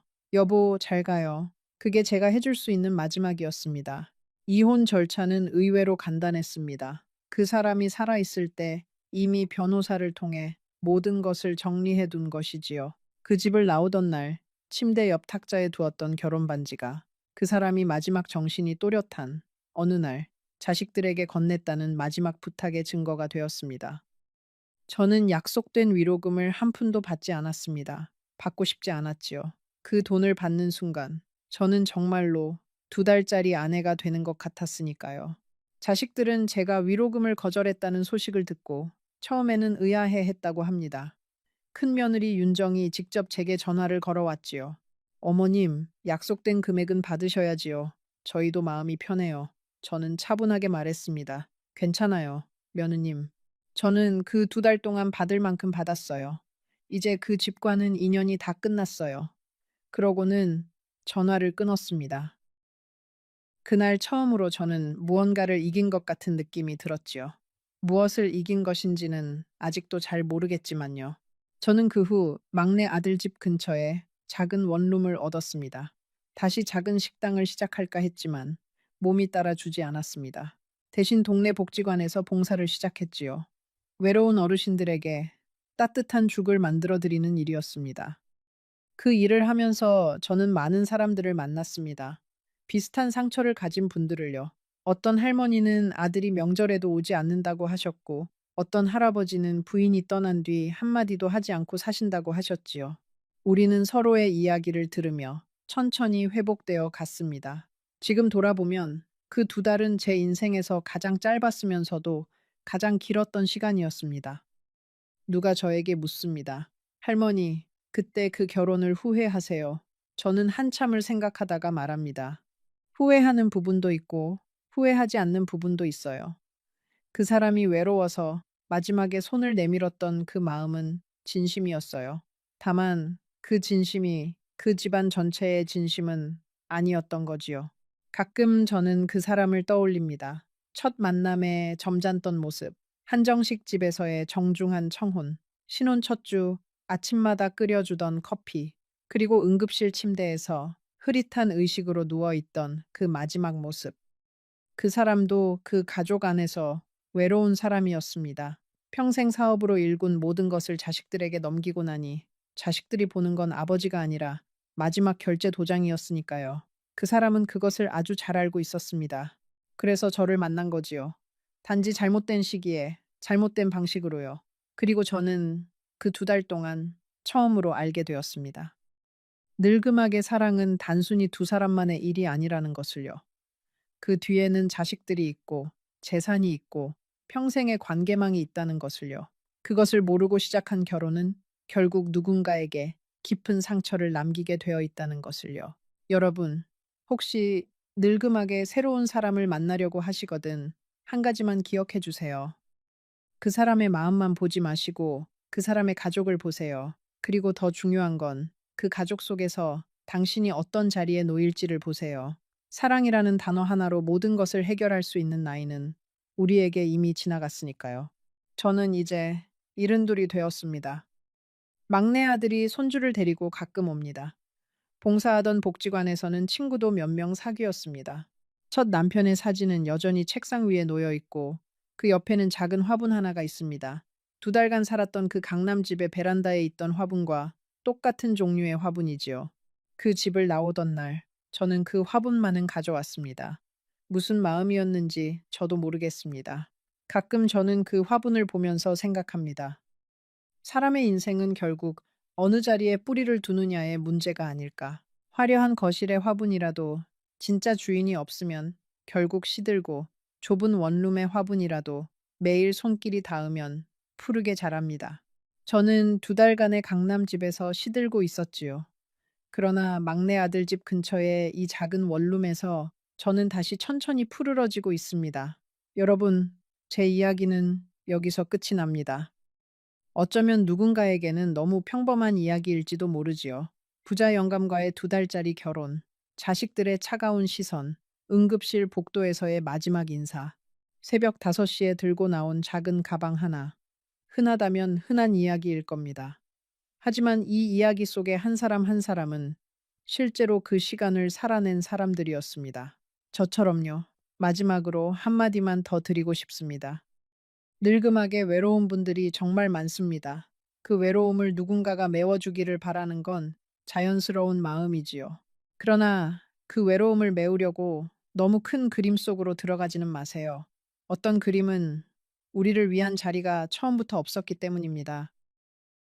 우리에게 정말 필요한 것은 화려한 거실이 아니라 매일 아침 따뜻한 한 그릇의 죽을 함께 나누어 먹을 수 있는 한 사람이라는 것을 저는 그 2달 만에 알게 되었습니다. 부디 여러분도 자신의 마음에 귀를 기울여 주세요. 그리고 새로운 인연 앞에서는 심장이 뛰는 만큼 그 사람의 이면에 무엇이 있는지 다시 한번 차분히 살펴보세요. 저는 그것이 노년의 지혜라고 생각합니다. 이 이야기가 여러분의 마음 한구석을 건드렸다면 채널을 구독해 주세요. 우리 같은 사람들의 이야기가 계속 이어질 수 있도록요. 그리고 지금 화면에 나타난 다음 영상을 보러 가세요. 그 영상에는 오늘 들으신 이야기보다 훨씬 더 가슴 아픈 이야기가 여러분을 기다리고 있습니다. 절대 놓치지 말고 지금 바로 시청하세요. 그날 밤 11시 40분, 저는 제 남편이 40해 동안 한 번도 입에 담지 않았던 그 한마디를 들었습니다. 그리고 1시간 뒤, 저는 작은 가방 하나를 들고 그 집을 나왔어요. 40해를 살았던 그 집을 그렇게 떠났습니다. 저는 62, 이름은 순자입니다. 22살 가을에 시집을 와서 그 집의 며느리로, 아내로, 어머니로, 그리고 시어머니로 살아왔어요. 40해라는 시간은 짧지 않습니다. 그 시간 동안 저는 한 번도 그 집을 떠나본 적이 없었어요. 친정에 가서 하룻밤을 자고 오는 일조차도 거의 없었지요. 그날 저녁, 저는 평소처럼 부엌에서 된장찌개를 끓이고 있었습니다. 멸치 5마리, 다시마 한 조각, 된장 2숟갈, 40해 동안 한 번도 변하지 않았던 그 비율 그대로요. 텔레비전 앞에 앉아 있던 남편이 갑자기 저를 부르더군요. 그리고 저를 보지도 않은 채 화면을 향해 내뱉듯이 그 말을 했습니다. 저는 들고 있던 국자를 그대로 멈추고 한참을 그 자리에 서 있었습니다. 그 한마디가 무엇이었는지, 그리고 왜 40해를 한 지붕 아래 살아온 사람에게서 나온 그 말 한마디가 제 인생을 송두리째 흔들어 놓았는지, 그 이야기를 지금부터 천천히 들려드리겠습니다. 어떤 말은 칼보다 깊이 사람의 가슴을 가르는 법이지요. 그리고 어떤 말은 40해를 함께 산 사람의 얼굴을 한순간에 낯설게 만들기도 합니다.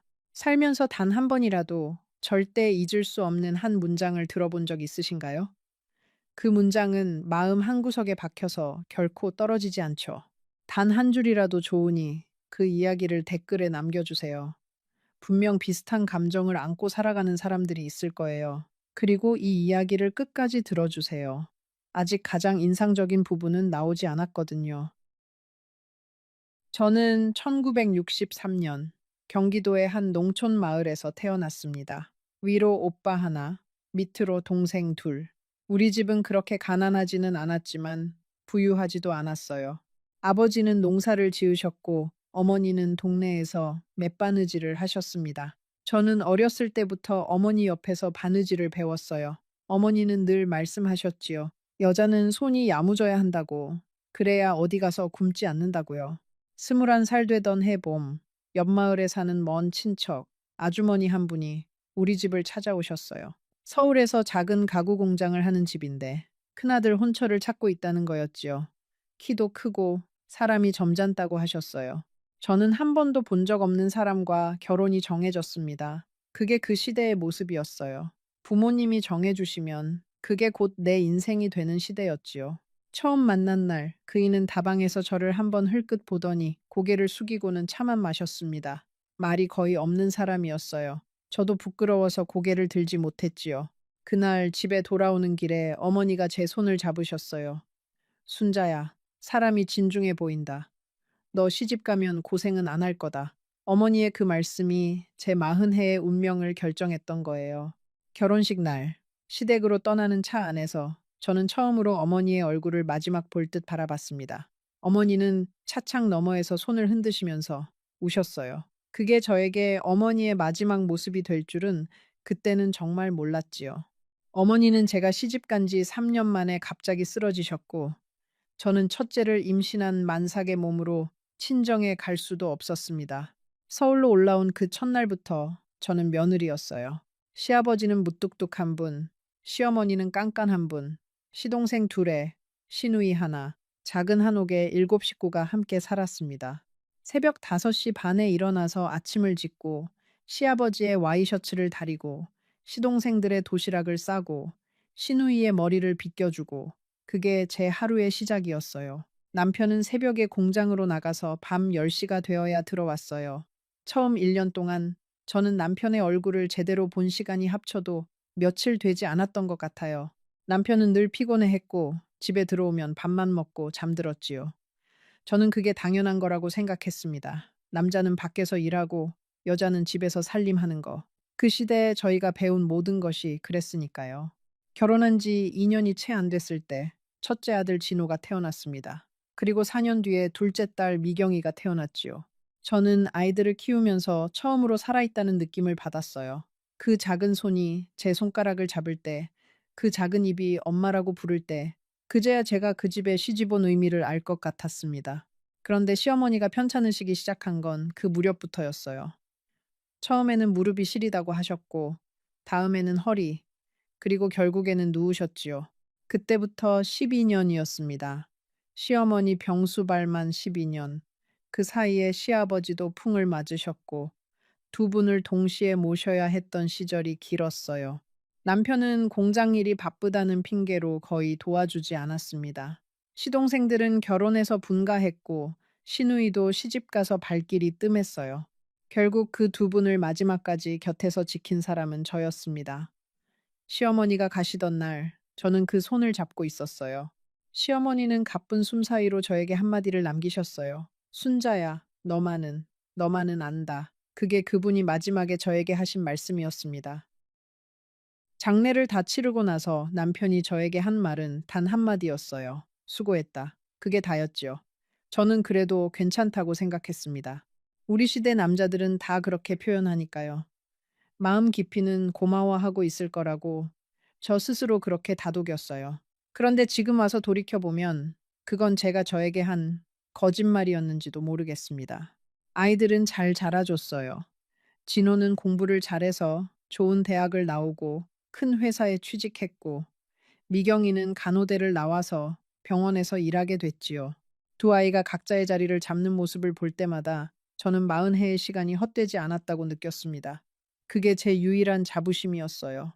진호는 33세 결혼했어요. 며느리 혜린이는 같은 회사 후배였습니다. 인사를 처음 왔을 때 저는 한눈에 알아봤어요. 이 아이는 보통 아이가 아니구나. 똑똑하고 자기 주장이 분명한 아이였지요. 저는 그게 좋아 보였어요. 그래야 진호 같은 무뚝뚝한 사람과 살 수 있을 테니까요. 그런데 며느리가 저를 바라보는 눈빛 한 구석에는 늘 어떤 거리감이 있었습니다. 며느리는 결혼 전부터 분명하게 선을 그었어요. 어머님, 저희는 따로 살게요. 명절에는 양가 똑같이 다닐 거고요. 저는 당연하다고 했어요. 요즘 누가 시부모랑 같이 사나요? 그런데 며느리는 한마디를 더 보챔지요. 그리고 어머님, 저희 가정 일에는 너무 깊이 들어오지 않으셨으면 좋겠어요. 저는 그 말에 잠시 멈칫했지만 그래도 웃으면서 알았다고 했습니다. 남편은 그 자리에서 며느리에게 한마디도 거들지 않았어요. 그저 텔레비전을 보면서 차만 홀짝거렸지요. 며느리가 돌아간 뒤에 제가 한숨을 쉬자 남편은 한마디 했어요. 시대가 그런 걸 어쩌라고 그뿐이었습니다. 저는 그날 밤 잠자리에 누워서 천장을 한참 바라봤어요. 무언가가 가슴 한구석에서 자꾸만 가라앉는 느낌이었지요. 미경이는 31에 결혼했습니다. 사위 종원이는 인사성도 바르고 저를 친어머니처럼 대해주는 사람이었어요. 그래서 저는 미경이가 시댁에서 잘 살기를 바라는 마음으로 더 많은 것을 챙겨주었지요. 혼수도 제가 다 해줬고 신혼집 보증금 일부도 제가 비상금으로 모아둔 돈에서 보태주었습니다. 그게 부모로서 당연하다고 생각했어요. 그 일을 알게 된 남편은 화를 냈어요. "왜 네 멋대로 그런 짓을 하느냐고." 저는 답답해서 말했습니다. "우리 딸인데 부모가 안 챙기면 누가 챙기느냐고요." 그러자 남편은 비웃듯이 말했어요. "딸은 시집 가면 남이야. 진호한테나 좀 더 신경 써." 저는 그 자리에서 입을 닫았습니다. 부부 사이에 싸워봤자 좋을 게 없으니까요.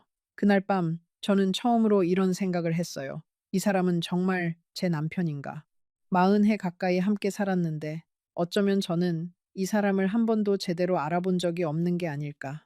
그런데 그 생각은 너무 무서워서 저는 그것을 마음 깊은 곳에 다시 묻어두었지요. 그러던 어느 봄날이었어요. 남편이 평소답지 않게 일찍 들어왔어요. 그이는 저녁상 앞에서 한참을 가만히 앉아 있다가 갑자기 말을 꺼냈습니다. 임자, 나 공장 정리하려고. 저는 깜짝 놀랐지요. 갑자기요. 그이는 고개를 저으면서 말했어요. 이제 나이도 들었고 몸도 예전 같지 않아. 좀 쉬고 싶어. 저는 고개를 끄덕였습니다. 그동안 정말 고생 많이 하셨으니까요. 공장을 정리하면 우리 둘이 여행도 다니고 그동안 못했던 일들을 좀 해보자고 생각했지요. 마음 한편에서는 설레기까지 했어요. 40해를 일만 한 사람과 40해를 살림만 한 저. 우리에게도 늦었지만 황혼의 시간이 오겠구나 싶었거든요. 공장을 정리하던 2달 동안 저는 매일 저녁 그이와 마주 앉아 차를 한 잔씩 마셨어요. 그게 40해 만에 처음 있는 일이었지요. 그이는 공장 손님들 이야기를 들려주었고, 저는 동네 아주머니들 사이에서 들은 이야기를 들려주었어요. 그 짧은 시간이 저에게는 정말 따뜻했습니다. 어쩌면 우리도 늦었지만 다정한 부부가 될 수 있겠구나. 그런 희망을 품기도 했지요. 공장을 완전히 닫던 마지막 날, 저는 그 일을 위해서 새 외투 한 벌을 사다 놓았어요. 짙은 남색 외투였지요. 그이는 그 외투를 입고 거울 앞에 한참을 서 있다가 저에게 말했어요. 임자, 고마워. 저는 그 한마디에 가슴이 뜨거워졌습니다. 40해 동안 그이의 입에서 들어본 적 없던 말이었거든요. 그런데 그게 시작이었어요. 그이가 공장을 닫고 집에서 지내기 시작한 그 다음 날부터 저희 두 사람은 하루 종일 같은 공간에 있게 됐지요. 그러면서 저는 깨달았습니다.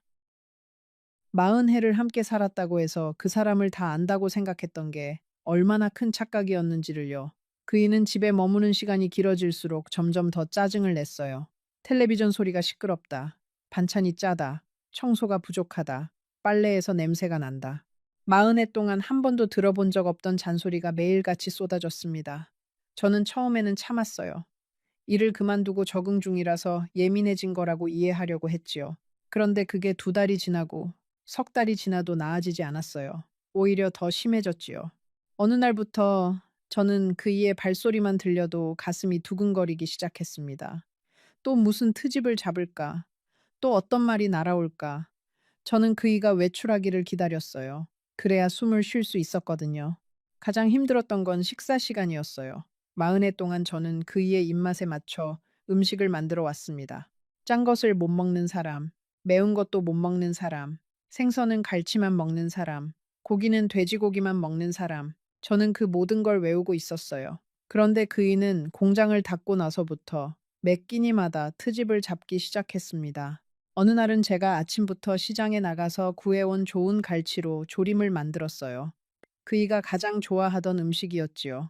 그런데 그이는 한 입 먹어보더니 숟가락을 놓고 말했어요. 이게 갈치조림이야. 식당에서 만든 것보다도 못해. 저는 그 자리에서 입술을 깨물었습니다.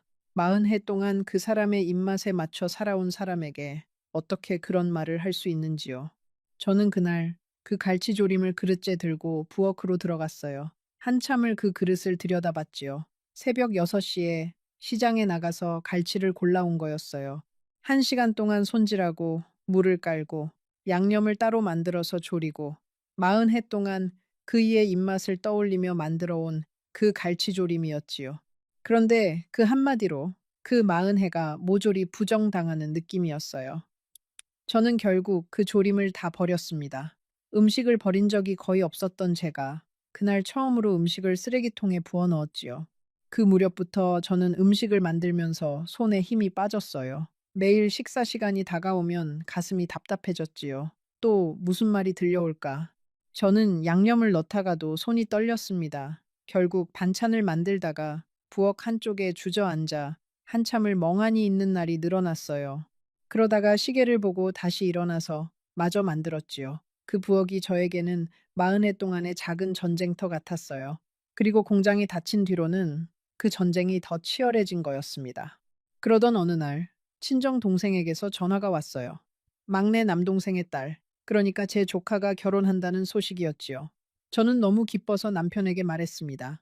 여보, 다음 달 셋째 주에 막내 조카 결혼식이 있어요. 우리 같이 가요. 그이는 텔레비전을 보면서 한마디로 잘랐어요. 가기 싫어. 너 혼자 다녀와.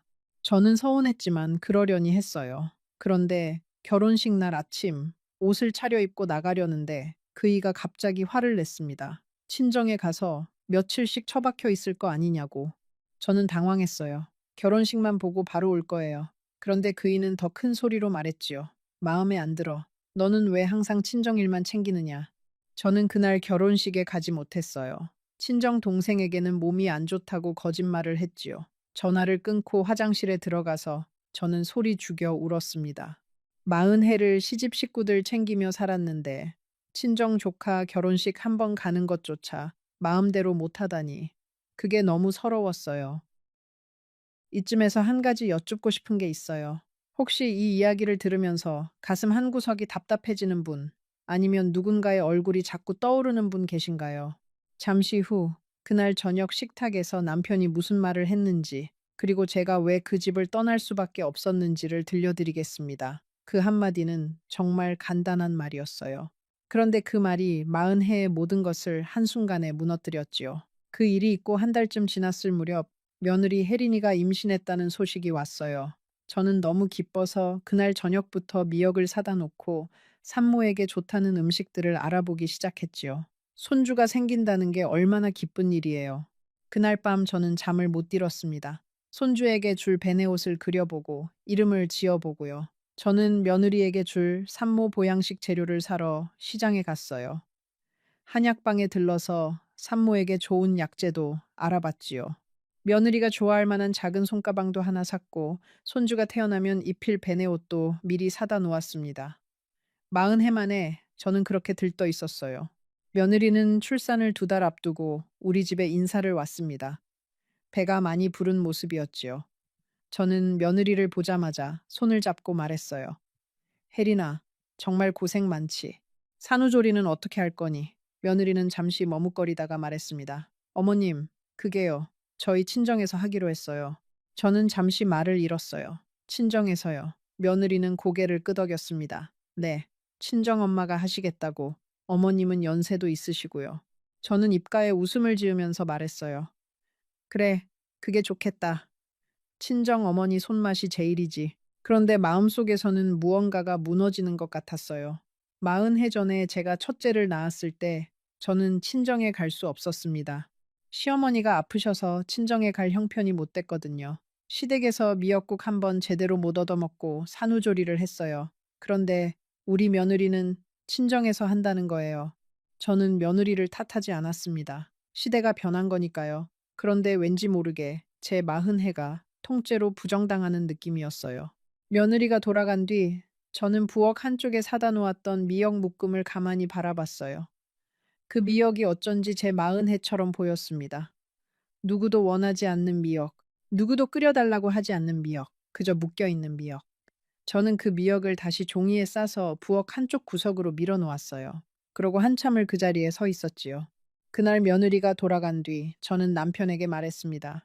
여보, 우리 며느리가 친정에서 산후조리를 한대요. 남편은 신문을 보면서 한마디 했어요. 그래서 저는 답답해서 말을 이었어요. 아니, 그게요. 남편은 신문을 탁 내려놓으며 저에게 쏘아붙였습니다. 그게 뭐가 어떻다고. 너는 왜 매사에 그렇게 꼬여 있어. 그러니까 며느리가 너를 안 좋아하는 거야. 저는 숨이 막혔어요. 며느리가 저를 안 좋아한다는 그 말. 남편 입에서 그 말이 나올 줄은 정말 몰랐어요. 한참 가만히 있다가 물었습니다. 그게 무슨 말씀이세요? 남편은 다시 신문을 펴면서 말했어요. 며느리가 자기 친정 엄마한테 그러더라. 시어머니가 깐깐해서 같이 있기 싫다고. 그래서 친정에서 하기로 한 거야. 저는 그 자리에 못 박힌 듯 서 있었습니다. 머리가 핑 돌더군요. 그러니까 그 말은 며느리가 친정 어머니에게 저에 대해 그런 말을 했다는 거고, 그걸 친정 어머니가 자기 사돈에게 전했다는 거고, 남편은 그걸 알면서도 저에게 한마디 안 해줬다는 뜻이잖아요. 저는 그날 저녁을 차리지 않았어요. 부엌에 앉아서 마흔 해 동안 닦아온 그 부엌의 타일을 가만히 바라봤지요. 어디서부터 잘못된 걸까? 저는 무얼 그렇게 잘못한 걸까? 며느리에게 깐깐했던 적이 있었나? 한 번도 큰 소리 낸 적 없었는데, 한 번도 시집살이 시킨 적 없었는데요. 곰곰이 생각해보니 며느리가 처음 인사 온 날부터 지금까지 우리 사이의 모든 장면이 머릿속에 차례로 떠올랐어요. 명절에 음식 만드는 것을 도와달라고 한 번도 부른 적이 없었지요. 김장도 제가 혼자 다 했어요. 며느리가 우리 집에 와서 한 번이라도 부엌에 들어와 같이 일한 적이 있었나 곰곰이 헤아려 봤지요. 단 한 번도 없었습니다.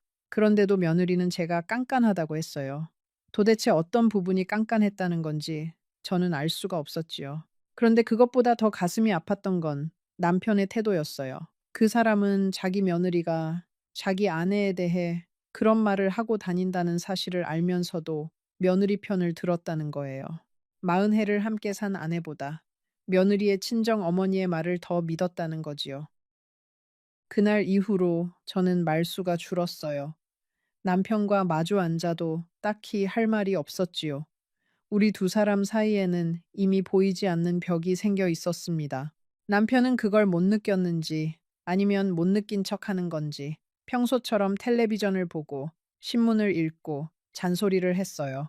저는 그 무렵부터 동네 노인정에 자주 갔어요. 거기 가면 또래 친구들이 있었거든요. 정희 언니, 영순이, 그리고 말숙이. 우리는 화투도 치고 차도 마시고 가끔은 같이 시장에도 갔지요. 거기서 다른 할머니들의 이야기를 들으면서 저는 처음으로 깨달았어요. 저만 이렇게 사는 게 아니구나. 다들 비슷한 마음의 짐을 안고 살고 있구나. 정희 언니는 작년에 황혼 이혼을 했어요. 46해를 함께 산 남편과 갈라섰지요. 처음에는 다들 말렸어요. 그 나이에 무슨 이혼이냐고요. 그런데 정희 언니는 단호했습니다. 더 이상 못 살겠다고. 자식들도 다 컸고 이제 자기 인생을 살고 싶다고요. 저는 그 언니를 보면서 속으로 생각했지요. 나는 그렇게 못한다. 나는 못 떠난다. 그런데 어쩐지 정희 언니가 부러웠어요. 그 언니는 작은 아파트 하나를 얻어서 혼자 살고 있었지요. 가끔 놀러 가보면 그 집은 정말 깨끗하고 햇살이 잘 들었습니다. 그리고 무엇보다 정희 언니의 얼굴이 편안해 보였어요. 46해 만에 처음으로요. 정희 언니의 작은 아파트에는 화분이 많았어요. 베란다에 10여 개, 거실에도 대여섯 개. 언니는 화분에 물을 주면서 저에게 말씀하시곤 했지요. 순자야, 사람도 화분 같아. 알맞은 햇볕과 물이 있어야 살아. 너무 강한 햇볕도, 너무 어두운 그늘도 사람을 시들게 해.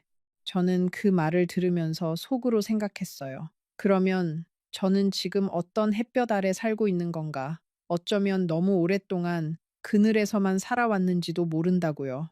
어느 날 정희 언니가 저에게 자기 이혼 이야기를 들려주었어요. 그 사람은 46해 동안 한 번도 자기에게 사랑한다고 말한 적이 없었대요. 고맙다는 말도, 미안하다는 말도. 그러던 어느 날 언니가 몸살이 나서 며칠을 누워 있었는데 그이는 한 번도 약을 사오지 않았다는 거예요.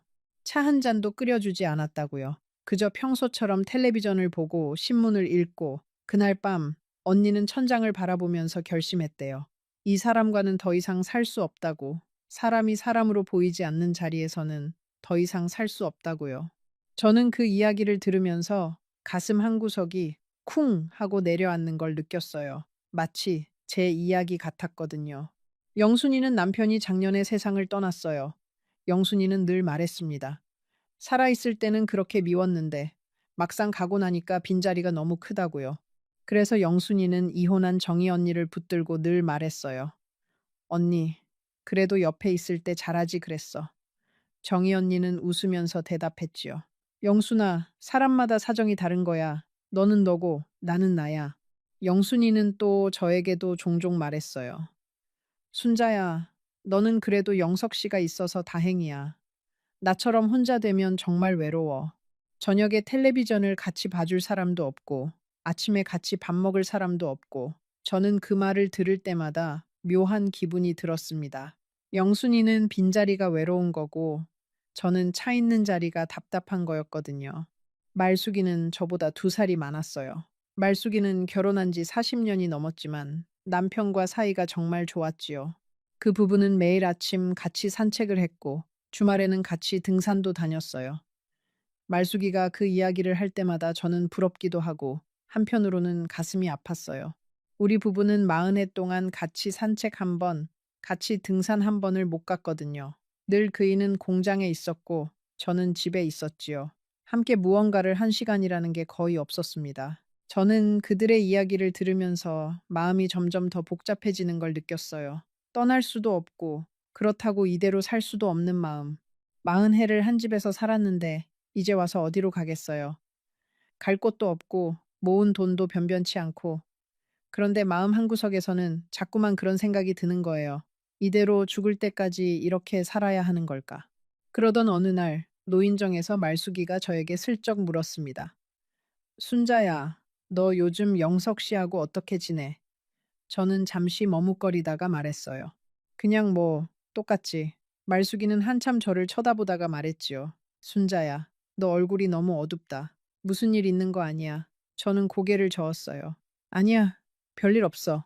그런데 그날 밤 저는 거울 앞에 서서 제 얼굴을 가만히 들여다봤어요. 말숙이 말이 맞았어요. 제 얼굴이 너무 어두웠습니다. 눈빛에 생기가 없고 입꼬리는 처져 있고 40해 전 시집 오던 날 거울 속에 비치던 그 22살의 새색시는 어디로 간 걸까? 저는 그 자리에 한참을 서 있었어요. 거울 속의 그 얼굴을 보면서 저는 처음으로 저 자신에게 말을 걸어봤어요. 순자야, 너 괜찮니? 그런데 거울 속에 저는 대답을 못하더군요. 그저 눈물만 한 줄기 흘리고 있었어요. 저는 그 자리에 주저앉았습니다. 40해 동안 잊고 있었던 저 자신이 그제야 저에게 말을 걸어오고 있었어요. 순자야, 나도 좀 살자. 나도 좀 숨 좀 쉬자. 그 목소리가 너무 작아서 그동안은 들리지도 않았던 거예요. 그날 밤 저는 화장대 서랍을 열어서 오래된 립스틱을 꺼내봤어요. 결혼 전에 친구가 선물해 준 거였지요. 40해 동안 거의 쓰지 않아서 거의 새 것 같았어요. 저는 그 립스틱을 천천히 입술에 발라봤습니다. 거울 속에는 한층 환해진 얼굴이 비쳤어요.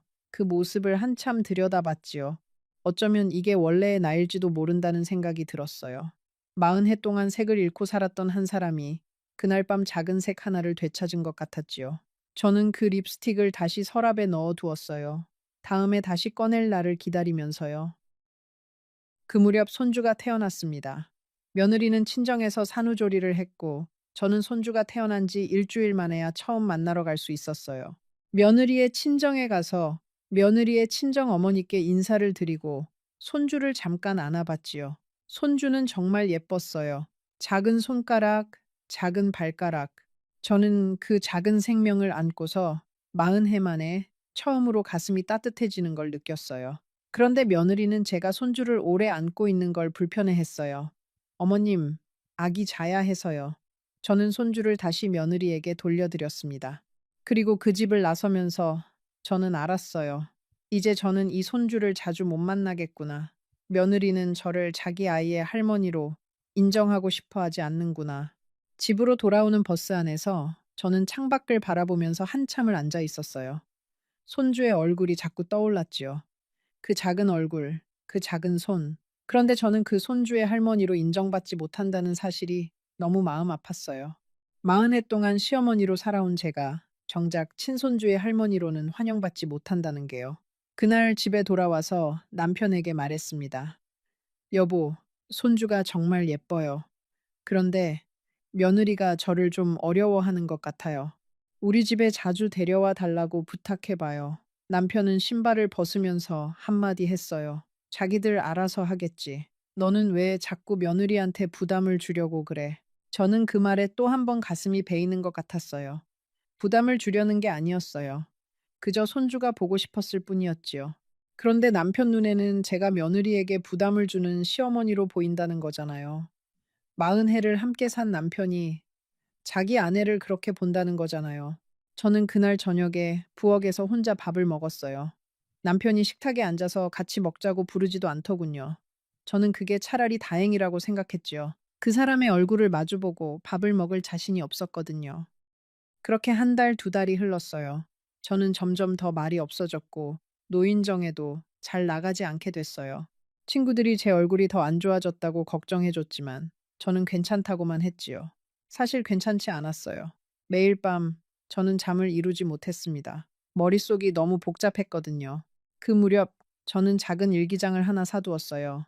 40해 만에 처음 가져보는 일기장이었지요. 매일 밤 잠자리에 들기 전에 그날 있었던 일을 짧게 적었어요. 어떨 때는 한 줄, 어떨 때는 한 페이지. 그렇게 쓰다 보니까 제가 매일 똑같은 말을 적고 있다는 걸 알게 됐어요. 오늘도 그이가 화를 냈다. 오늘도 그이가 잔소리를 했다. 오늘도 나는 침묵했다. 매일이 그랬어요. 매일이. 일기장의 마지막 페이지에 저는 이렇게 적었어요. 나는 누구일까? 나는 무엇으로 살고 있는가? 그 두 줄을 적어 놓고 한참을 펜을 든 채로 가만히 있었지요. 답이 떠오르지 않았어요.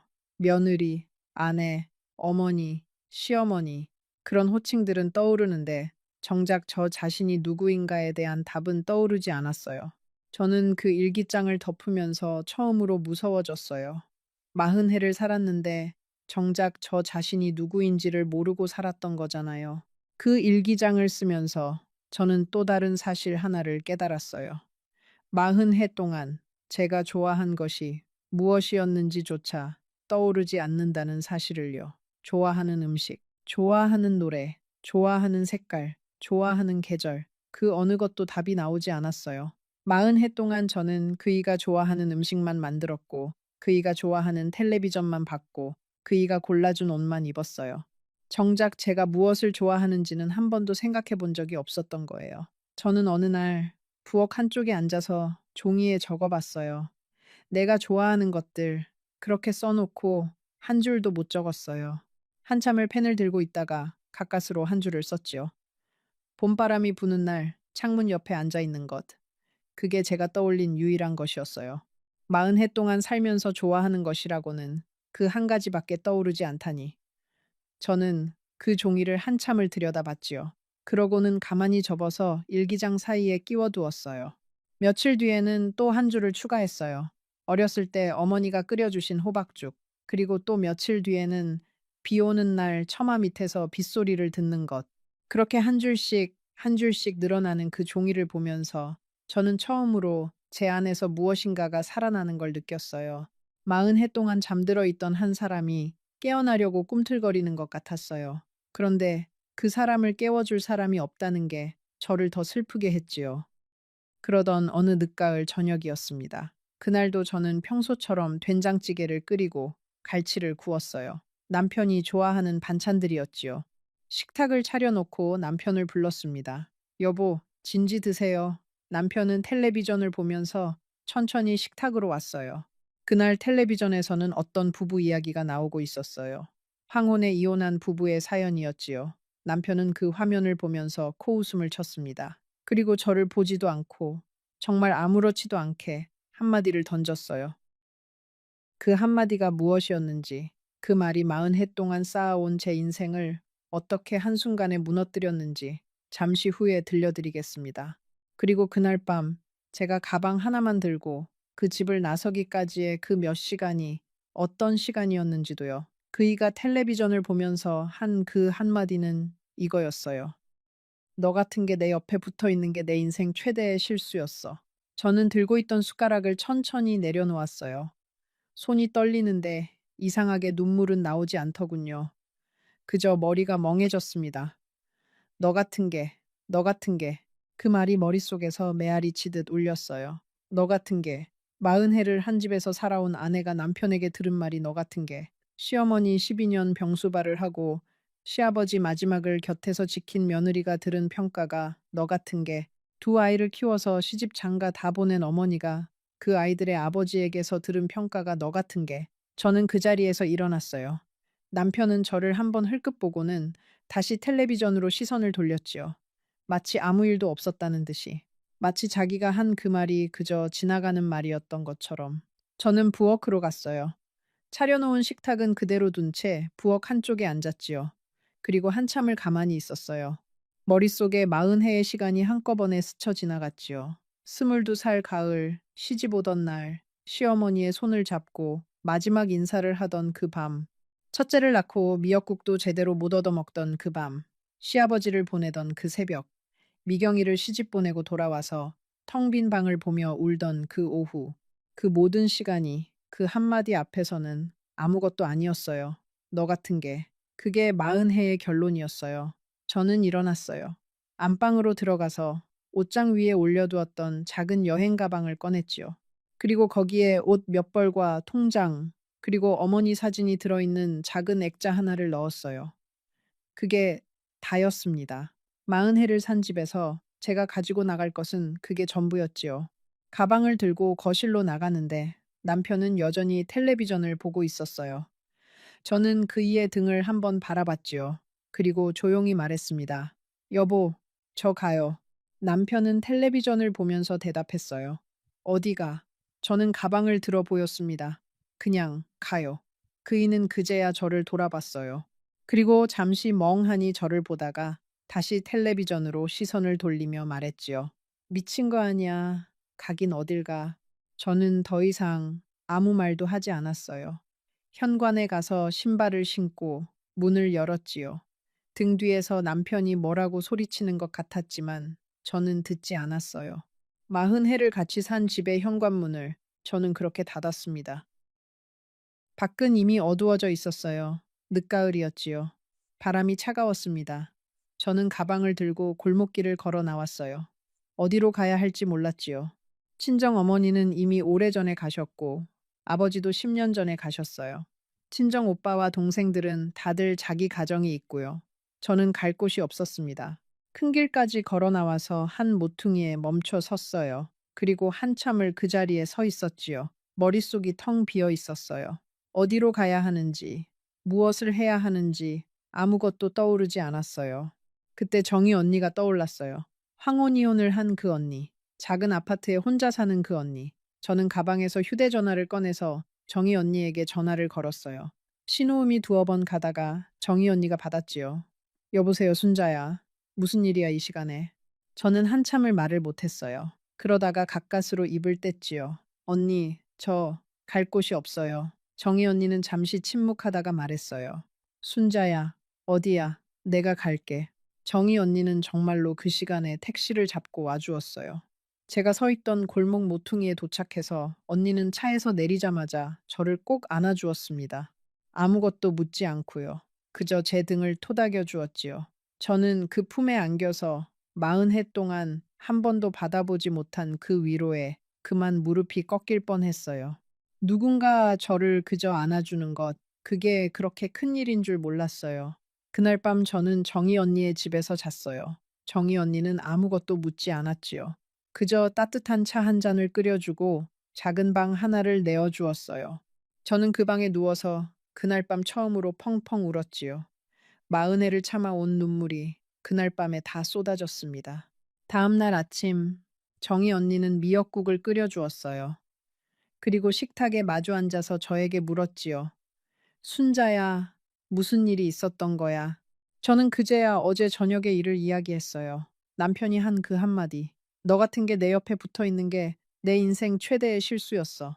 정희 언니는 한참을 듣다가 그릇을 내려놓고 제 손을 잡았어요. 순자야, 너 잘 나왔다. 저는 고개를 들었지요. 정희 언니는 제 눈을 보면서 말했어요. 그런 말 들으면서까지 그 집에 살 필요 없어. 너는 너 자신을 위해서 살아도 돼. 40해 동안 충분히 살았어. 이제는 너를 위해서 살아. 저는 그 말을 듣고 또 울었어요. 그런데 그 눈물은 어제 밤의 눈물과는 달랐지요. 어제는 슬픔의 눈물이었다면 그날 아침은 다른 무엇인가의 눈물이었어요. 어쩌면 안도의 눈물이었는지도 몰라요. 그날 오후 저는 진호에게 전화를 걸었어요. 아들에게 이야기를 해야 했으니까요. 진호는 처음에는 깜짝 놀랐습니다. 어머니, 무슨 말씀이세요? 갑자기 집을 나오셨다고요. 저는 차분하게 말했어요. 진호야, 엄마는 더 이상 그 집에 못 살겠어. 네 아버지하고는 더 이상 같이 살 수 없어. 진호는 한참을 침묵하다가 말했어요. 어머니, 일단 제가 가서 말씀드릴게요. 너무 갑자기 결정하지 마세요. 저는 고개를 저었지요.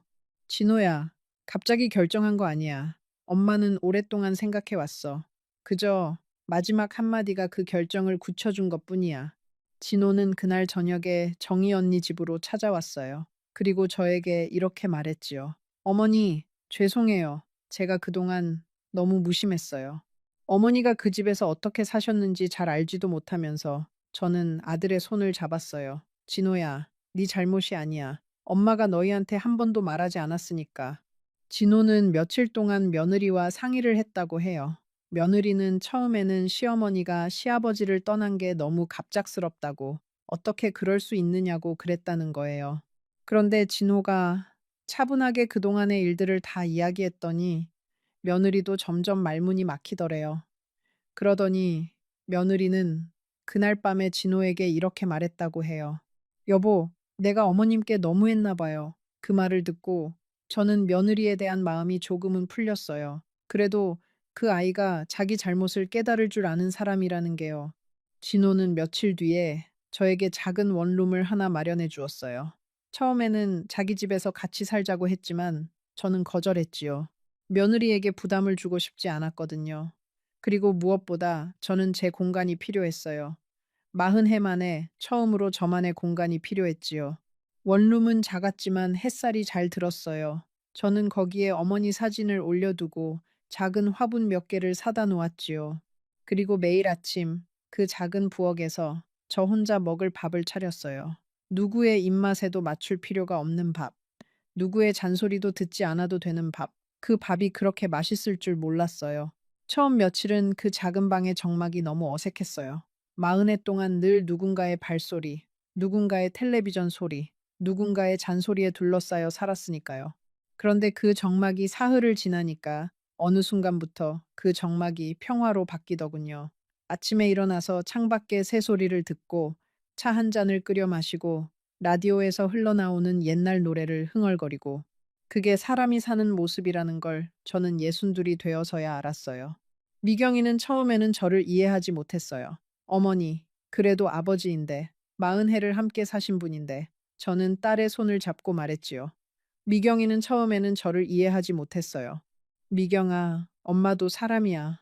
엄마도 자기 인생이 있어. 40해 동안 엄마는 엄마로만, 며느리로만, 아내로만 살았어. 이제는 그냥 순자로 살고 싶어. 미경이는 한참을 울었어요. 그러더니 저를 안고 말했지요. 어머니, 죄송해요. 제가 너무 어머니의 마음을 몰랐어요. 저는 딸의 등을 토닥이면서 말했어요. 괜찮아, 미경아. 너희가 잘 사는 것만 봐도 엄마는 됐어. 남편에게서는 그 뒤로 한 번도 연락이 오지 않았어요. 진호의 말로는 그이가 처음에는 화를 많이 냈다고 해요. 그러더니 며칠 뒤에는 술을 자주 마시기 시작했고, 한 달쯤 지나서부터는 부쩍 늙어 보이더라고요. 저는 그 이야기를 듣고도 마음이 흔들리지 않았어요. 그러던 어느 날 진호에게서 전화가 왔어요. 어머니, 아버지가 입원하셨어요. 저는 잠시 숨을 멈췄지요. 어디가 아프시대? 진호는 한참을 머뭇거리다가 말했어요. 어머니, 아버지가 많이 안 좋으세요. 의사 선생님 말씀이 마음의 병이래요. 식사도 잘 못하시고 잠도 못 주무시고 저는 가만히 듣고 있었어요. 그런데 이상하게도 그 이야기를 들으면서 저는 아무 감정도 들지 않았습니다. 저는 진호에게 말했어요. 진호야, 엄마는 못 가. 아들은 잠시 침묵하더니 말했지요. 어머니, 알아요. 아무도 어머니에게 가시라고 하지 않을 거예요. 그저 알려드리는 거예요. 저는 전화를 끊고 한참을 창가에 앉아 있었어요. 40해를 함께 산 사람이 아프다는데 마음이 흔들리지 않는 게 이상했지요. 어쩌면 40해 동안 너무 많이 흔들려서 이제는 더 이상 흔들릴 마음이 남아있지 않은 건지도 모르겠어요.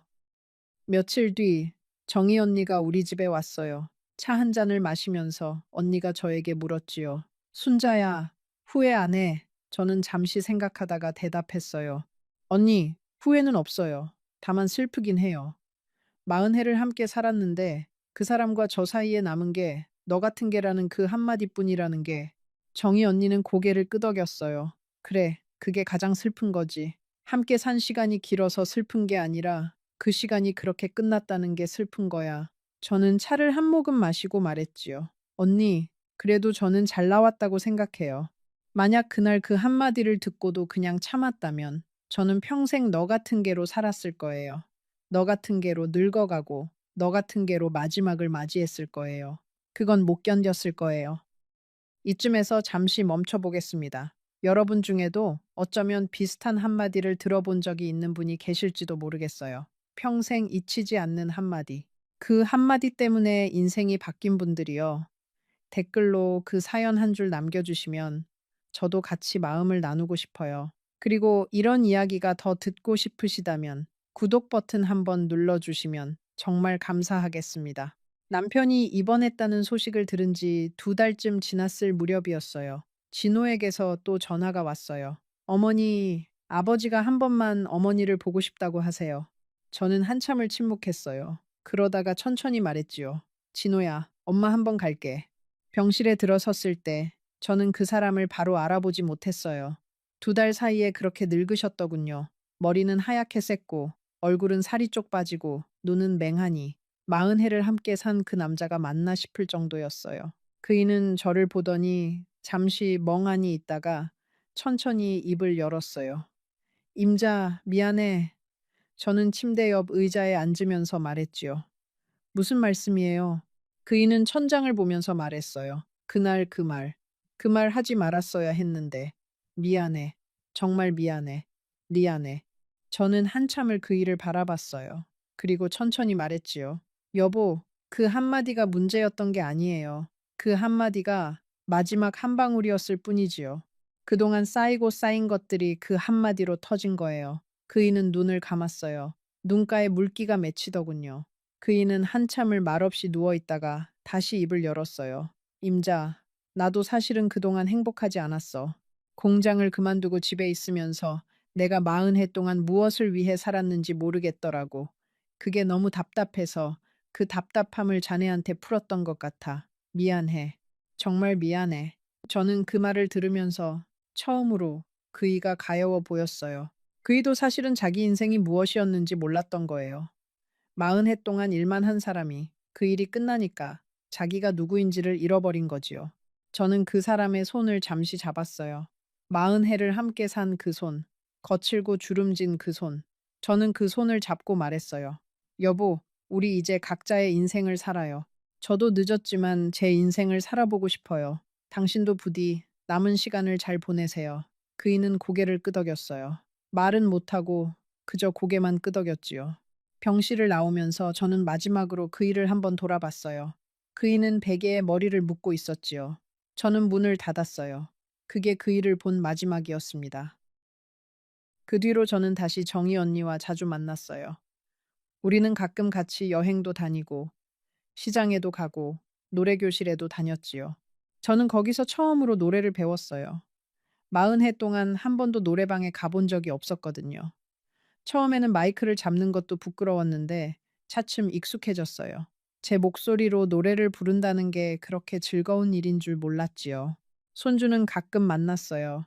며느리는 처음에는 어색해했지만 시간이 지나면서 조금씩 마음을 열었지요. 손주가 할머니 하면서 저에게 안기는 그 순간이 저에게는 가장 행복한 시간이었어요.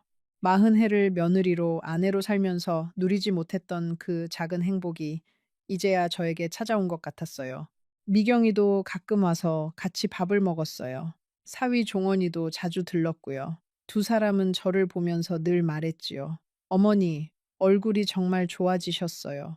저는 웃으면서 대답했어요. 그래, 엄마가 이제야 사람답게 사는 것 같다.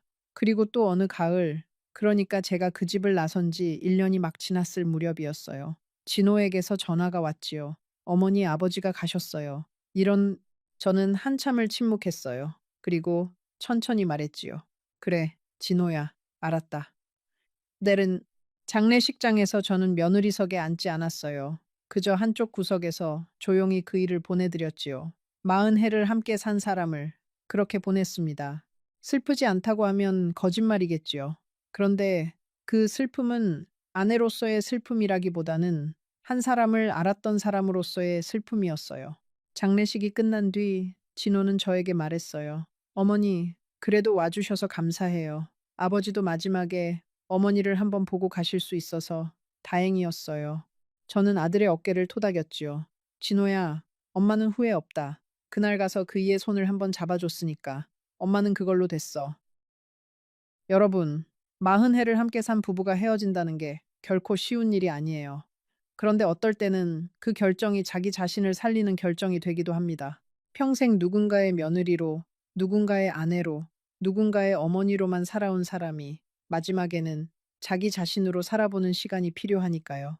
저는 지금 63이에요. 그 집을 나선 지 1년이 조금 넘었지요. 작은 원룸에 살면서 화분에 물을 주고 노래 교실에 다니고 가끔 친구들과 여행을 다녀요. 손주를 보러 가기도 하고 미경이네 집에 가서 며칠씩 머물기도 하지요. 그리고 매일 밤 잠자리에 들기 전에 어머니 사진을 한번 보면서 말씀드려요. 어머니, 저 잘 살고 있어요. 늦었지만 이제야 제 인생을 살고 있어요. 40해 동안 한 번도 듣지 못했던 그 말. 어머니 수고했어. 어머니가 살아계셨다면 해주셨을 그 말. 저는 이제 매일 밤 거울 앞에 서서 저 자신에게 그 말을 해주고 있어요. 순자야, 수고했어. 정말 수고 많이 했어. 이제는 너를 위해서 살아도 돼.